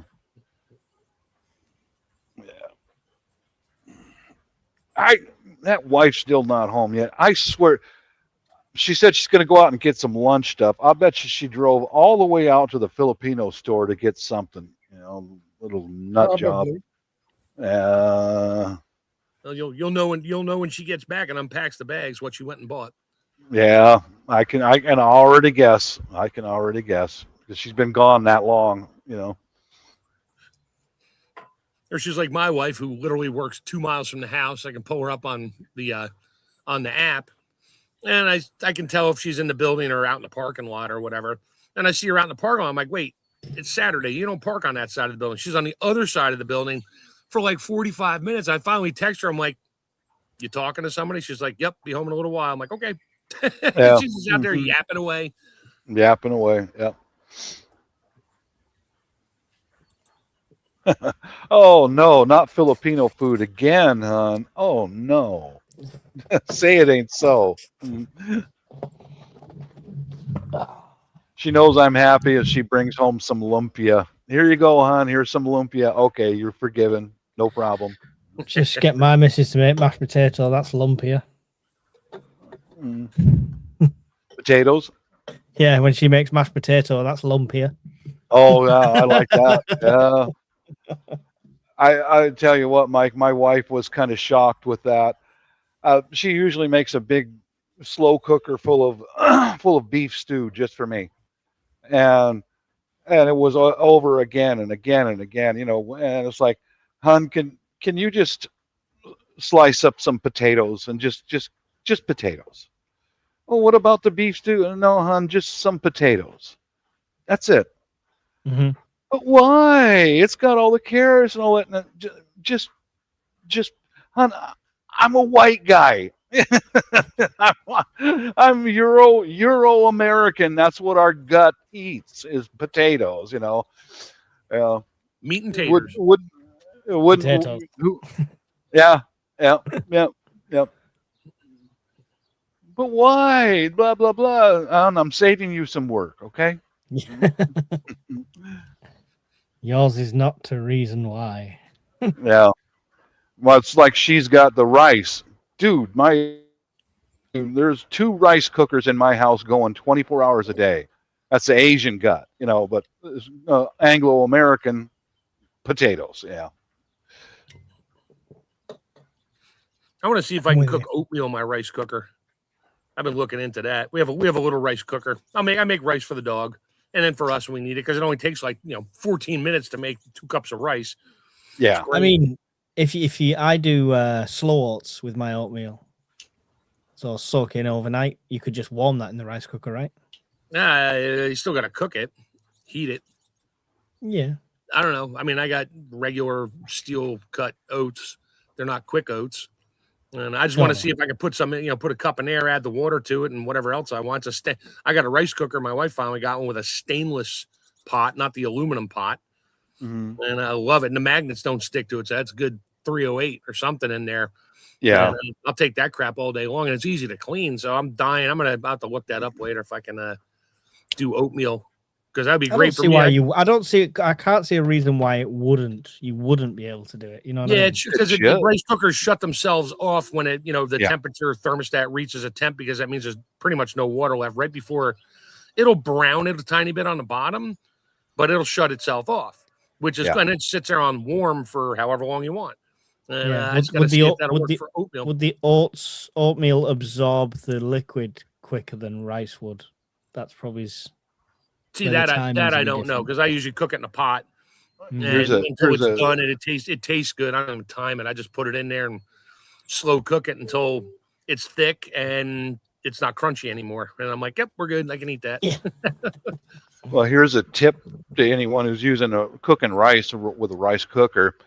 You wash the rice 3 times. Pour the water out. Do that 3 times. Oh, and rinse that starch off. Yeah. Yeah. Yeah, and then when you get ready to cook it, this is Filipino Asian thing. She puts her fingertips into the rice, and as long as the water matches up with the top of her cuticle of her fingertips, that's the perfect amount of water. And I said, "Are you kidding me? You high-tech measurement, this and that?" She goes, "No, just use your fingertips right there at the top of the cuticles of your finger. That's enough rice. Put it in the cooker." Turn it on. You're good. So try that out, Mark. It might work out for you. It uses just use a cup. I'm good with that. A little more water, a little less water. If I want it pastier or drier, if I'm going to make fried rice, I'll make it a little drier. Yeah. And then I'll let it cool and dry out a little more so it doesn't turn into globs in the frying pan or in the wok. Mark, I have a question for you. Sure. Can you freeze dry mayonnaise? No. Damn it. I heard that question before. No, that's a straight no. Because mayonnaise is literally like 30% oil or more. Because when you make the emulsion, it's an egg yolk, and you whip it, and you add oil to it over heat to make like a hollandaise sauce or whatever. Same with mayonnaise, you just do it cold, and you do that, so it's an emulsion. So the oil gets trapped by a very, very thin layer of the the fat, or the protein and fat in the egg. So it's literally little oil marbles with a thin skin, and you can't freeze dry it. I mean, it just turns disgusting because it's so much oil in there. The unlike cheese, You cheese is dehydrate different. mayonnaise. I mean, I'll freeze dry like tuna salad, potato salad, stuff like that without the mayonnaise. I'll do everything. Everything goes in it, and I just don't add the mayonnaise, and I'll freeze dry it. And when I pull it out, I just add whatever water I need. I'll measure that. If I took 100 grams of water out, add 100 grams of water back. And once it does that, then I'll throw some mayonnaise in there to thicken it up, or Italian dressing or something. Depends on what I'm making. I made pasta salads and that. But how do I get long life mayonnaise though, Mark? You don't. You have chickens and a source of oil, and you make your own. I'm going to grow mayonnaise as a crop, little jars. Yeah, go get those little mini airline jars of Hellman's and plant them and see what happens.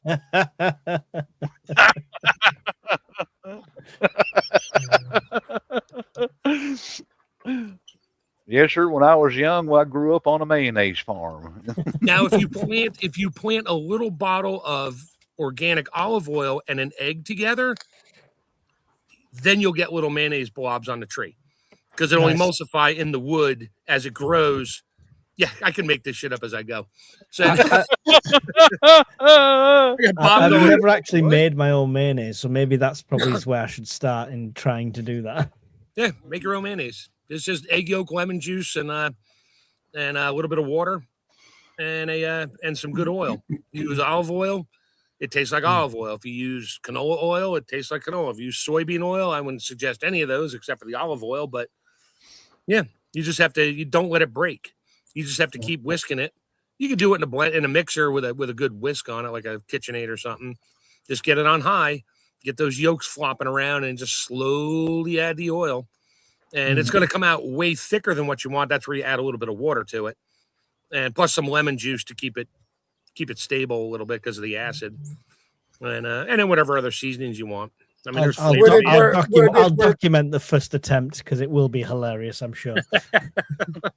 Would it work to use coconut oil to make mayonnaise? You could. I've never heard it. It's an oil. Yeah. So it'd probably work. You could try. I mean, give it a shot. I mean, literally, you have to melt the coconut oil. So it might be a little, you have to keep it. I think coconut oil melts in Fahrenheit, I think right around 70 or 80 degrees. It turns to a liquid.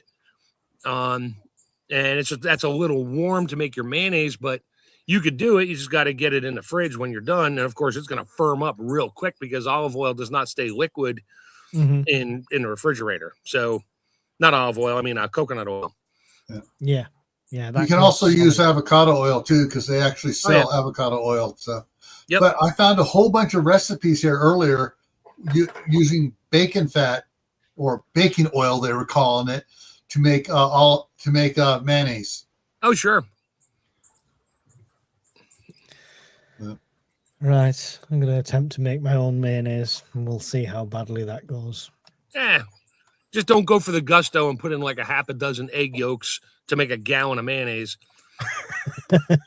Start with one egg yolk, a very small whisk, and I think about a quarter cup of oil, your choice. A little bit of lemon juice and probably a teaspoon of water to help it. Because if you just do egg yolk and oil, it gets really thick really quick, but it doesn't taste good. So this recipe here from BBC Good Food is 2 egg yolks, 250 ml of sunflower oil, Mhm. 2 teaspoons of white vinegar or lemon juice, Lemon and juice. a tablespoon of Dijon mustard. Yeah. Okay. Is that an optional? Okay. That's optional. Yeah, I would stick with the if you're gonna do 2 teaspoons. If it says 2 teaspoons of vinegar, vinegar's good in it. I would use a white vinegar and lemon juice together. Too much lemon juice, it gives it that pungent flavor of lemons.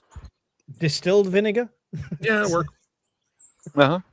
You only need a I'm going to give it a try. I don't think I'd put Dijon mustard there anyway. I feel like that would overpower the taste of it. What, the vinegar? No, yeah, anything. Dijon mustard. A tablespoon I of wouldn't put Dijon mustard. I don't know where Dijon came from. I mean, Dijon, you use that in other sauces and that are made emulsion style, like mayonnaise. Yeah. Like Benedict, hollandaise Like sauce. hollandaise, yeah. Yeah, that's a hot mustard. Basically, it used to crack me up. Hollandaise sauce is just hot mayonnaise. That's all it is. You just warm it up. Okay. Right, I'm gonna give this a try. We're gonna try prep time 15 minutes. How long will it take me? That's the question. 15, 20. Just have all your stuff ready to go. Don't start stirring. Go. Oh, I need more oil. Let it sit there for 10 minutes to go looking for more oil or something. Just have it all measured out, ready to go. Because I used to do cooking on my fitness channel, I got in the habit of like that YouTube like cooking thing. Like, here's perfectly 25 grams measured out, and this. Oh yeah, all your little dishes everywhere. Yeah, that's called your mise en place. I mean, that's your stuff. That. Everything is already ready to go, and whether or not you put it in order of grabbing it doesn't matter as long as you know what it is. But yeah, just have it all ready to go. It's just a bowl, a whisk, and 4 ingredients, and you can make mayonnaise. And it would probably only take. It's just your wrist gets tired because you can't just pour the oil in and then whip. You got to whisk it and add it really slow. You need a bowl that's not gonna wobble all over the place on you too. So let's talk total apocalypse time, right? After SHTF, I ain't making 90 days in. Can you use the dehydrated egg yolks? Rehydrate them and use it that way. And what's the best option? Yes, no. So I mean, I freeze dry eggs, whole eggs. That includes the white and the yolk. That works. You can't really freeze dry the yolk because it's 90% fat. So, and that's what you need. So you can make mayonnaise out of a whole egg. It's a little lighter. And maybe you could do that because when I rehydrate my freeze-dried raw eggs, it's just a jar of scrambled eggs. And I want to make egg drop soup out of it probably tomorrow, and rehydrate some of the eggs and drizzle it in my chicken broth and have egg drop soup from freeze-dried eggs. Nice. I'll have some experiments to do. You just need a freeze dryer, Mike. Sure. Right after the 14 kids move out of the house, and just hit that PayPal donate button now and put £4,000 in there, and not a problem. Hey, I'm waiting to see that 55-gallon drum of water lifted over your head and shaken before you get a house. Not a problem. Working on it. Yeah, I've got a whole bunch of dehydrated water coming from the Canadian the guy up in Canada. Yeah, it's coming. It's in the mail right now. Freeze-dried, dehydrated. Actually, it's the same thing. So. Freeze-dried water. Yeah. Oh my God, that's hysterical, man. Yeah. It doesn't weigh much. It takes up much less space.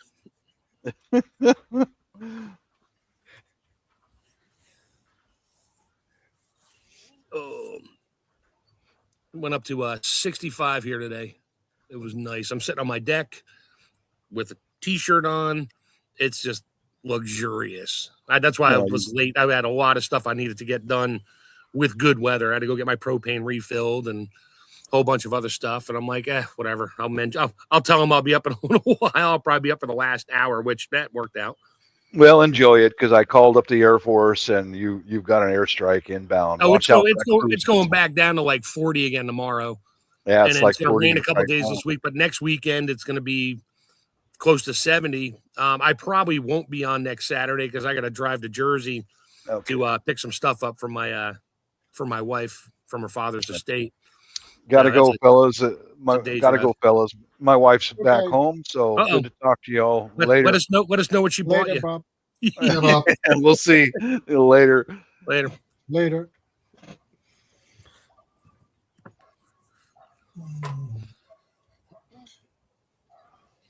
Now I really got to get out in the garden and start getting that prepped up. Yeah. I know I should start planting my sugar snap peas and some of the greens right now while the weather's still cool before the sun really starts killing it come May and June, July, August. Yeah. That sounds like a good plan to me. Pete, as far as listening stuff, yeah, I listen to my CPAP machine turn on so I can. There you go go. to sleep.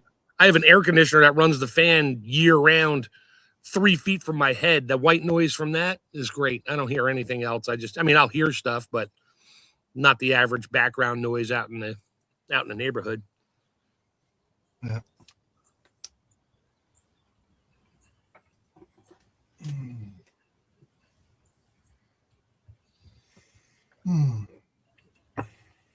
Well, Paul McLaughlin said dehydrated eggs, not freeze dried. No, I freeze dry my eggs. I have a freeze dryer.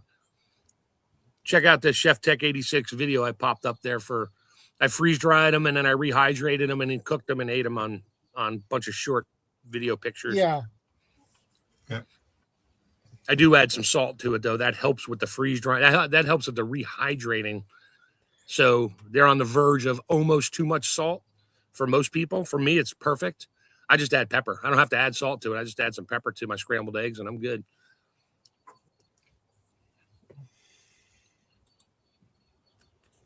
Yeah. It felt nice. I hate when my back is itching. Oh. Now I got one of these next to every one of my computers, and I got one next to the bed. It's like a Yeah. Yeah, I got one of those. oh. I just back up against the oak tree and let the bark do it for me.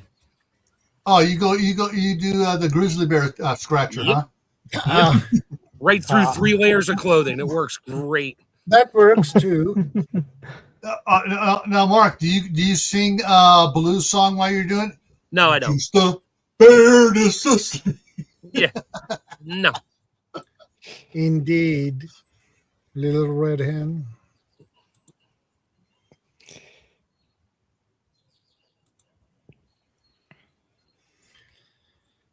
Can you yeah, I believe you can dehydrate eggs. You can. They don't last as long because dehydrating, you're not taking 100% of the water out. I mean, and you can only do that with cooked eggs. And yeah, they don't last very long because you're not getting 100% of the water out of it. You freeze dry it, I get 100% of the water out. I know this because I use a scale to make sure, and I double, triple check it before I pack them up. And they'll last me 10, 12, 15 years. I got all my eggs. I have 10 eggs per wide mouth pint jar. And they're in there with an oxygen absorber in the bottom. Actually, it's a bigger oxygen absorber than I need. So that way I can open it up a couple times and use, 2, 3, 4 eggs at a time and seal it back up again. And it'll pull the lid back down. Now, once you open it, humidity will start to get in there. And that makes it, you need to use it up in a reasonable time. And not just, you can't just seal it back up and say, yeah, it'll be good for another 10 years. No, it won't. Even if you got 1 milligram of moisture in there, it's all it takes. It'll grow bacteria. It'll start to rehydrate it, and the bacteria will grow. And if you eat it, you will get sick. So yeah. And that would be terrible. No, but ain't nobody got time for that. No.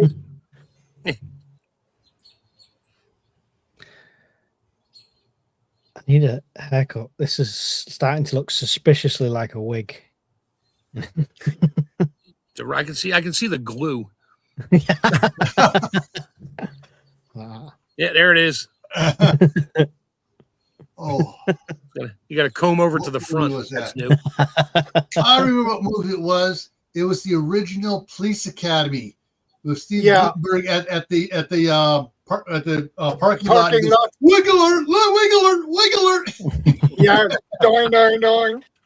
Steve Guttenberg. What happened to him? He was in everything and then nothing. Just like he went from being in every film ever to just disappearing, didn't he? Yeah.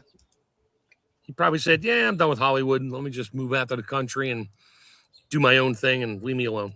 Rick Moranis did that, didn't he? He decided, I've done enough. I'm going to go and spend time with the kids instead. Yeah. Fair enough. I wish they would sell freeze-dried eyes. Eyes? Peas? Something? Eggs. I mean- Eggs. In a number 2.5 can instead of a number 5 can. Yeah. Kind of Exactly. sickos eating freeze-dried eyes. I had to read into that. We're talking about eggs. She meant eggs.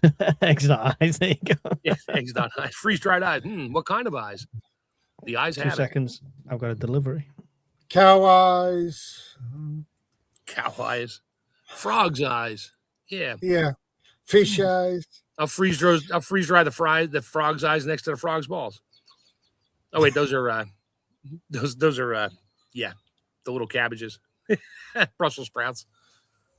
Okay, so Steve Gutenberg has been doing a lot of non-comedy, and he has one that's filming right now called American Summer, and he's been doing a lot of TV stuff too. Yeah. A lot of TV films. I wouldn't know. He's probably doing all the stuff on the Lemon Network and the Hallmark Channel and stuff like that. Wouldn't surprise me. A lot of people went there.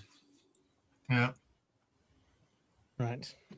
but he's also been doing a lot of writing for Okay, stuff. take care, Jan. Did you get your package, Mike? It's not a package. It's naughty things. What is that? Ooh. What is that? Food? Oh. Takeout. Yeah. That's You know, a whole lot. you could cook that for about 1/10 the price, right? You know that, right? I know. But That's I why my didn't pay Saturdays for are it. generally just cooking days. Make my I food didn't for the pay week, for it. and I'm good. This is a treat from the missus. So What is that? Is that Chinese food or is that like beef It's- or something? it's German doner kebab. It's a chain here. It's like doner meat, but without the mystery of it. It's actually beef and chicken with fries and cheese. All mixed pretty much. together? Yeah, all mixed together in a pulp. Just a mouthful of heaven, huh? Yeah, so my camera's going to keep going off. So this is not a mukbang channel. So No, I'm still here though. We just get to hear the slurping sounds in the background. Now we get to watch Mike eat like weirdos. You've got to tune into the other channel for that one. What's that channel Patreon called? members, turn on your special camera now.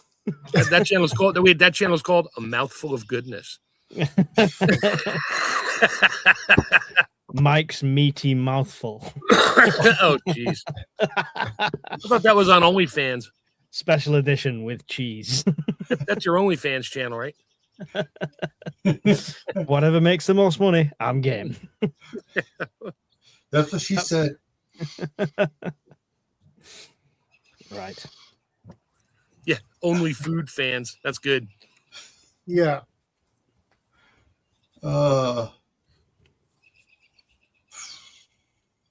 surprised nobody's come up with a foodie channel like TikTok with just nothing but food shorts, recipes and stuff. Although they do, my wife's always on Facebook watching reels and reels and reels on.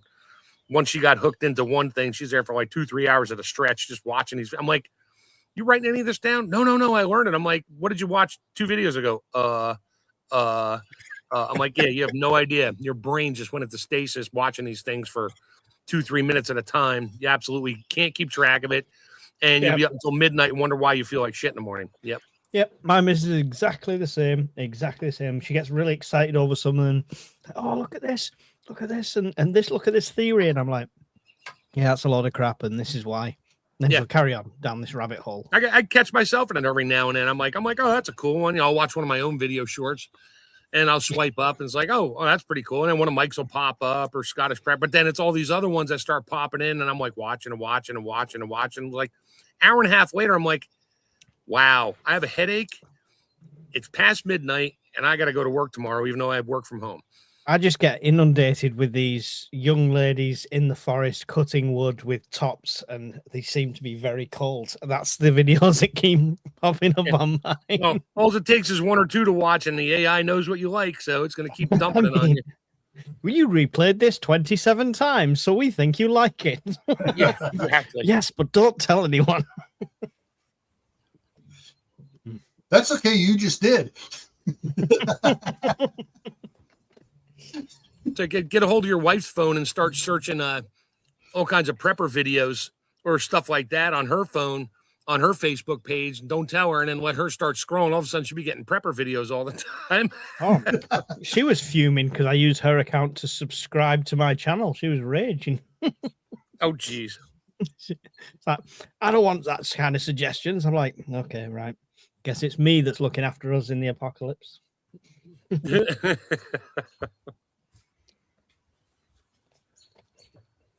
I mess with my wife's phone all the time. I'll just say, even when it's, when the screen's off, I just say the same thing, like, and I've done this before on this channel. It's like tankless water heaters. And I'll say it like 50 times on her phone, like clockwork. Next time she gets on Facebook, every other ad's tankless water heater. It's like, why is this here? I'm like, because I was messing with your phone. She's like, you don't have my password. I'm like, I don't need your password. It hears everything you do, honey. I'm trying to prove that to you. Okay. I'm going to try this. It's a good thing your wife doesn't have the warped sense of humor, because she'd probably pick up your phone and start doing male strippers. No, she wouldn't do that to my phone because she wouldn't do it to her phone. So.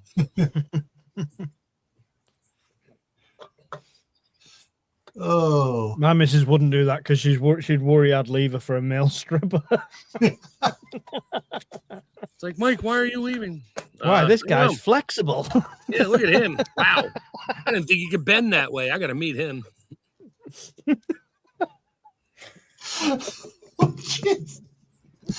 Oh, I think I said this to you last week, Mike.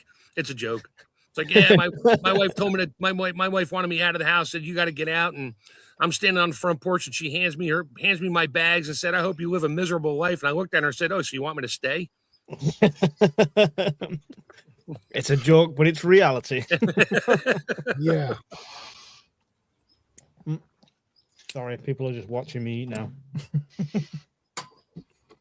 You're prepping. We get it. let's see. That's one of your 10 preps that helps you sleep at night. Food in the belly. I need food to stay awake to make sure the candle doesn't burn the house down. There you go. Yeah, that too. Oh, it's still all right. Something over here. Oh, Gil's just remembered he's burning the house down. He's like, damn it, forgot about the candles.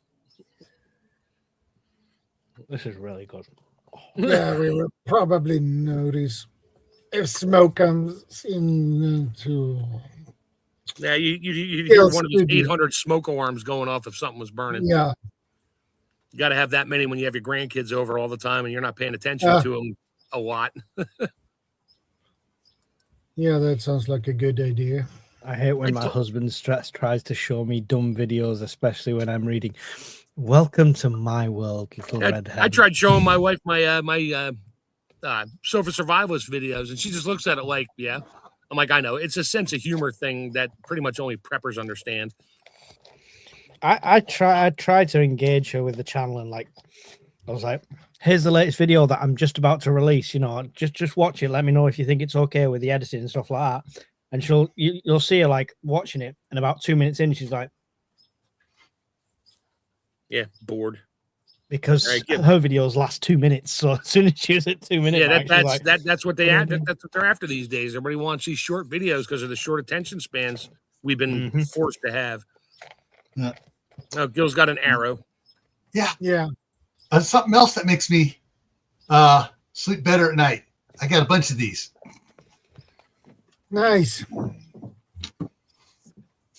Just don't ask him where he puts them to help him sleep. Acupuncture. Yeah. I was just gonna say he does acupuncture like Pinhead from that movie. He goes to bed with arrows stuck in his head. Racer. Hellraiser, that's the one. Yeah. That's Pinhead. Yeah. Oh, wait a minute. If that's the case, hang on. We're gonna pull up a picture of Pinhead. No, I'm going to pull up a picture of my favorite band. My favorite band, the Slash Street Boys. Nice. Yes. Nice. The missus actually introduced me to them. They've done a few things. I don't know, is it the Merkiness? I can't remember. Yeah, the Merkins. The Merkins are the one that do it. Yeah. Oh, absolutely, totally what's hilarious. better Some than- of them. What's better than one kebab box? A second kebab box. Wow. 2 kebab. Man, you're a little hungry today. Did you eat it all today? It was buy one get one free, and there's no way this stuff is going to keep, so I have to eat it. Think okay. of the African children. So you tell my Yes, mom, children are starving in Africa. I'd say send it to them. Yeah, I'll post it to them. Yes, No. carbon fiber there. Yeah. There you go. There you go.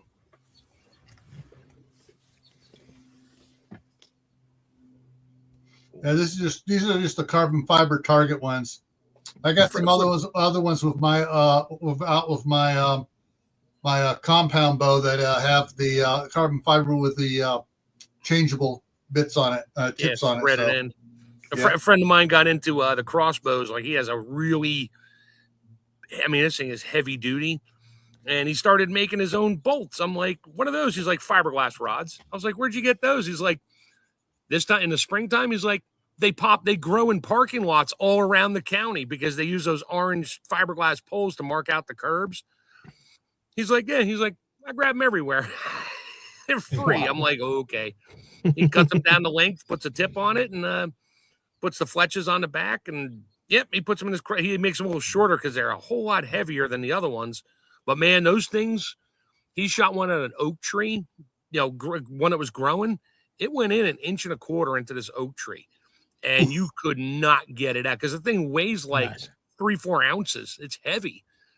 And that thing just wham into it. I'm like, holy smoke. He's like, yep, that's why I do it. I'm like, more power to you, bud. I don't have a crossbow, but okay. I might get one now. Yeah. And they don't make any noise. Well, they make a little noise. Yeah.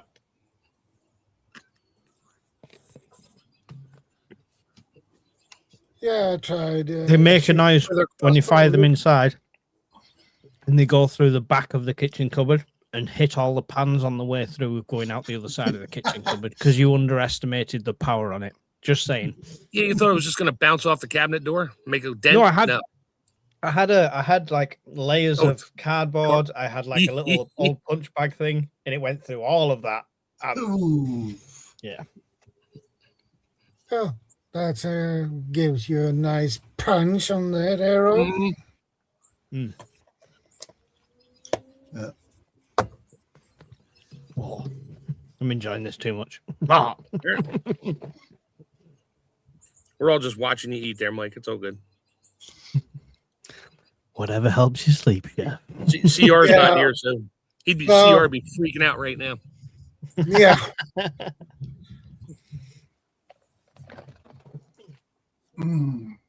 Yeah, CR would probably be freaking out if he saw that. His thing is, I'm in the kitchen eating eggs now. Yeah. Oh, man. Yeah. Oh. There's mine, Gil. Ooh, yep. Nice.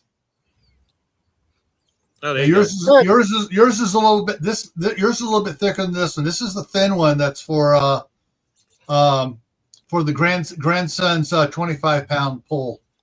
Yeah, that's a 150-pound draw weight on that one. Yeah. And the tips are awesome. Yeah. Nice broadhead. They're not as intrusive as some of them, but the penetration on them is. This one says max rating 40 pounds. So. Yeah, anything more than that, they would like fold in half before it left the knock. Yeah. Yeah, I would like to have a 60-pound bow. That would be awesome. I still got my bow from when I was 17. It's a Bear Kodiak Special compound bow. Has the like you can crank it down. It'll go up to 75 pounds and pull, and go as low as I think 35. Of course, it's the old Hey, school just one. asking for a friend. Good to see you. It doesn't have the eccentric pulleys on it. So, yeah, it's a less of a pull, but it's consistent all the way back to the full draw. So you're not holding that thing for 20 minutes waiting for a deer to walk by. Yeah. But I still have it. I'd say it probably needs new string by now. The cables are probably fine, but I got to find somebody around here that'll recable and string it for me and not cost me $1,000. Yeah. I mean, I have a Anita Eagle that's I got it before I got married, so I've had it for 38 years now. Got restringed about 5 years ago, but it's like, okay, yeah, this is a 65-pound bull. I'm like, oh, geez. Yeah, regular bow. Yeah. No, not a regular compound. It's like twink. I got it passed. Yeah. Yeah, I've only got this because I can't have some of the preps that you guys have in the States. Yeah, well, we know. If I had that choice, then I wouldn't have the crossbow. Wouldn't be my first choice. There was still the option to move. I know. When the kids are old enough, people with English accents in this country get along just gloriously with everybody. Yeah, because we like it. It's not like anyway. Bob is back. Newsflash. My wife's on a group chat from Filipino nurses all over the world. Some of her nurse friends are in Dubai, Saudi Arabia, all over the Middle East. They can see the ordnance flying constantly. Both directions. Wow. It's heavy hitting. They can see it from the ground and the hospitals that they're working in, going both, cruise missiles. Yeah. So your wife basically stopped at Pizza Hut and got you pizza because she's too busy on the live stream.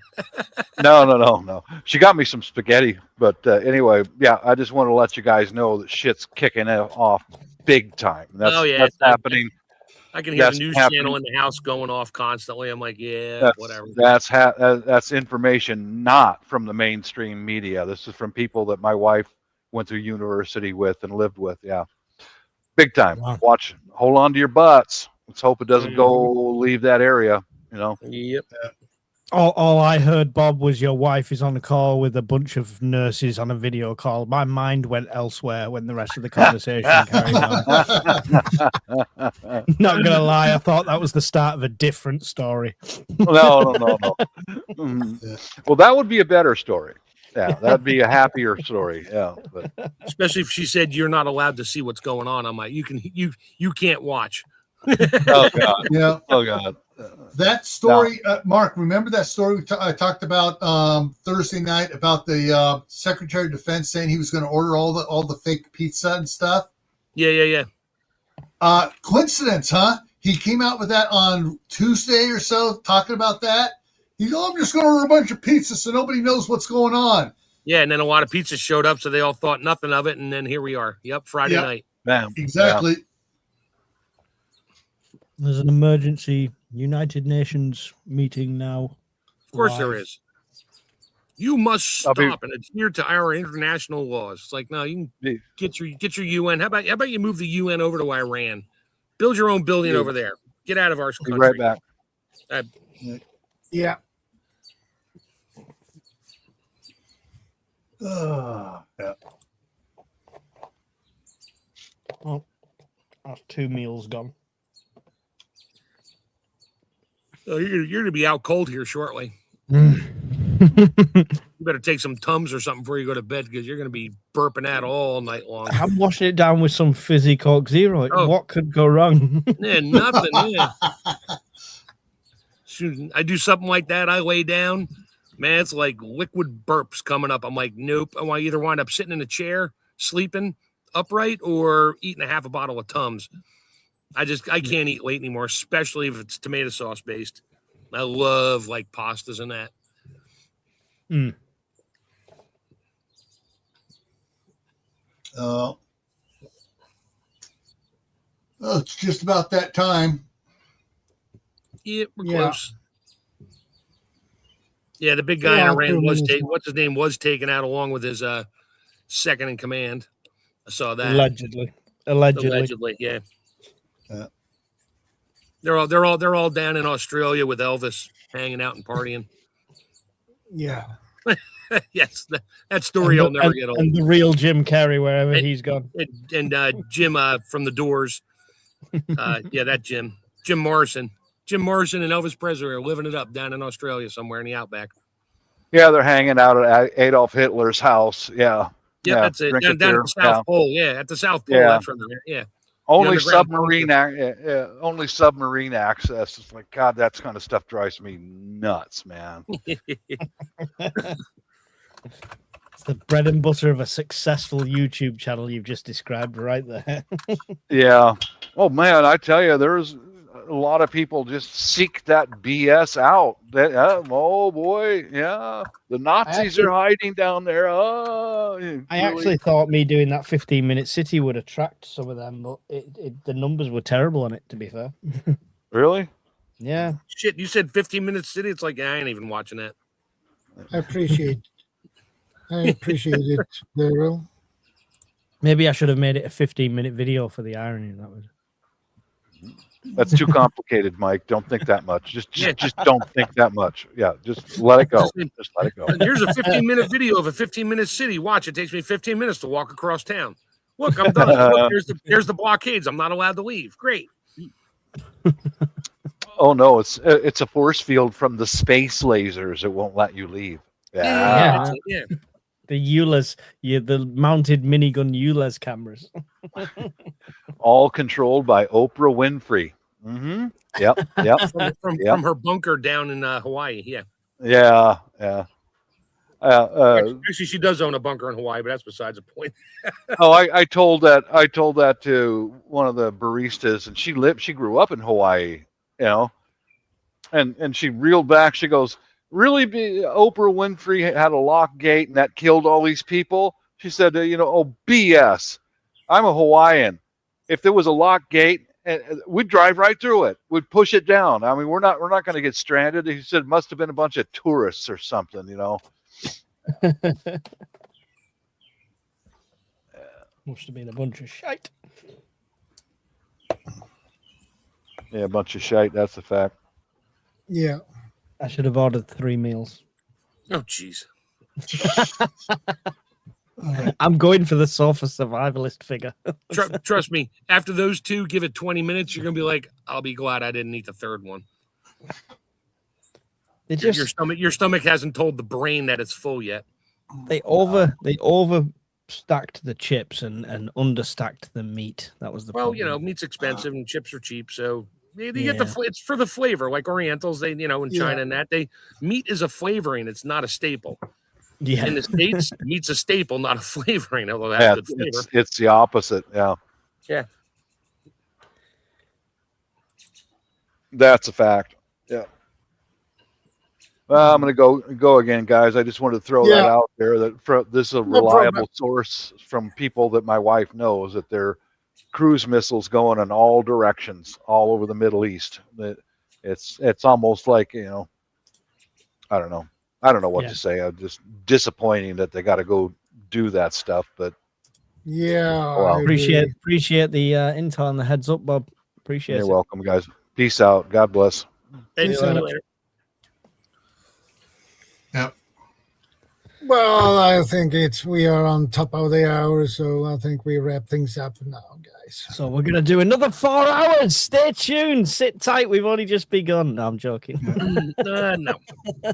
And about 2 hours, I go live for Survival Saturday for my after the event series. So I'll see those who want to come over. It'll be in 2 hours here in Gray Man Prepping. If I'm in a food coma, I'm out. If I'm not in a food coma, I might be around. All right. All right. So I'm gonna dip out of here too. Yeah. Cheers, girl. All right. Thanks for having us on, Shadow. Take care. It's always a pleasure. Thanks for stopping by. I truly appreciate it. It's always nice to see you guys. So I'll see you next week, same time, same channel. And be part of the solution, not the problem. Stay safe. Keep your eyes open. And we are out.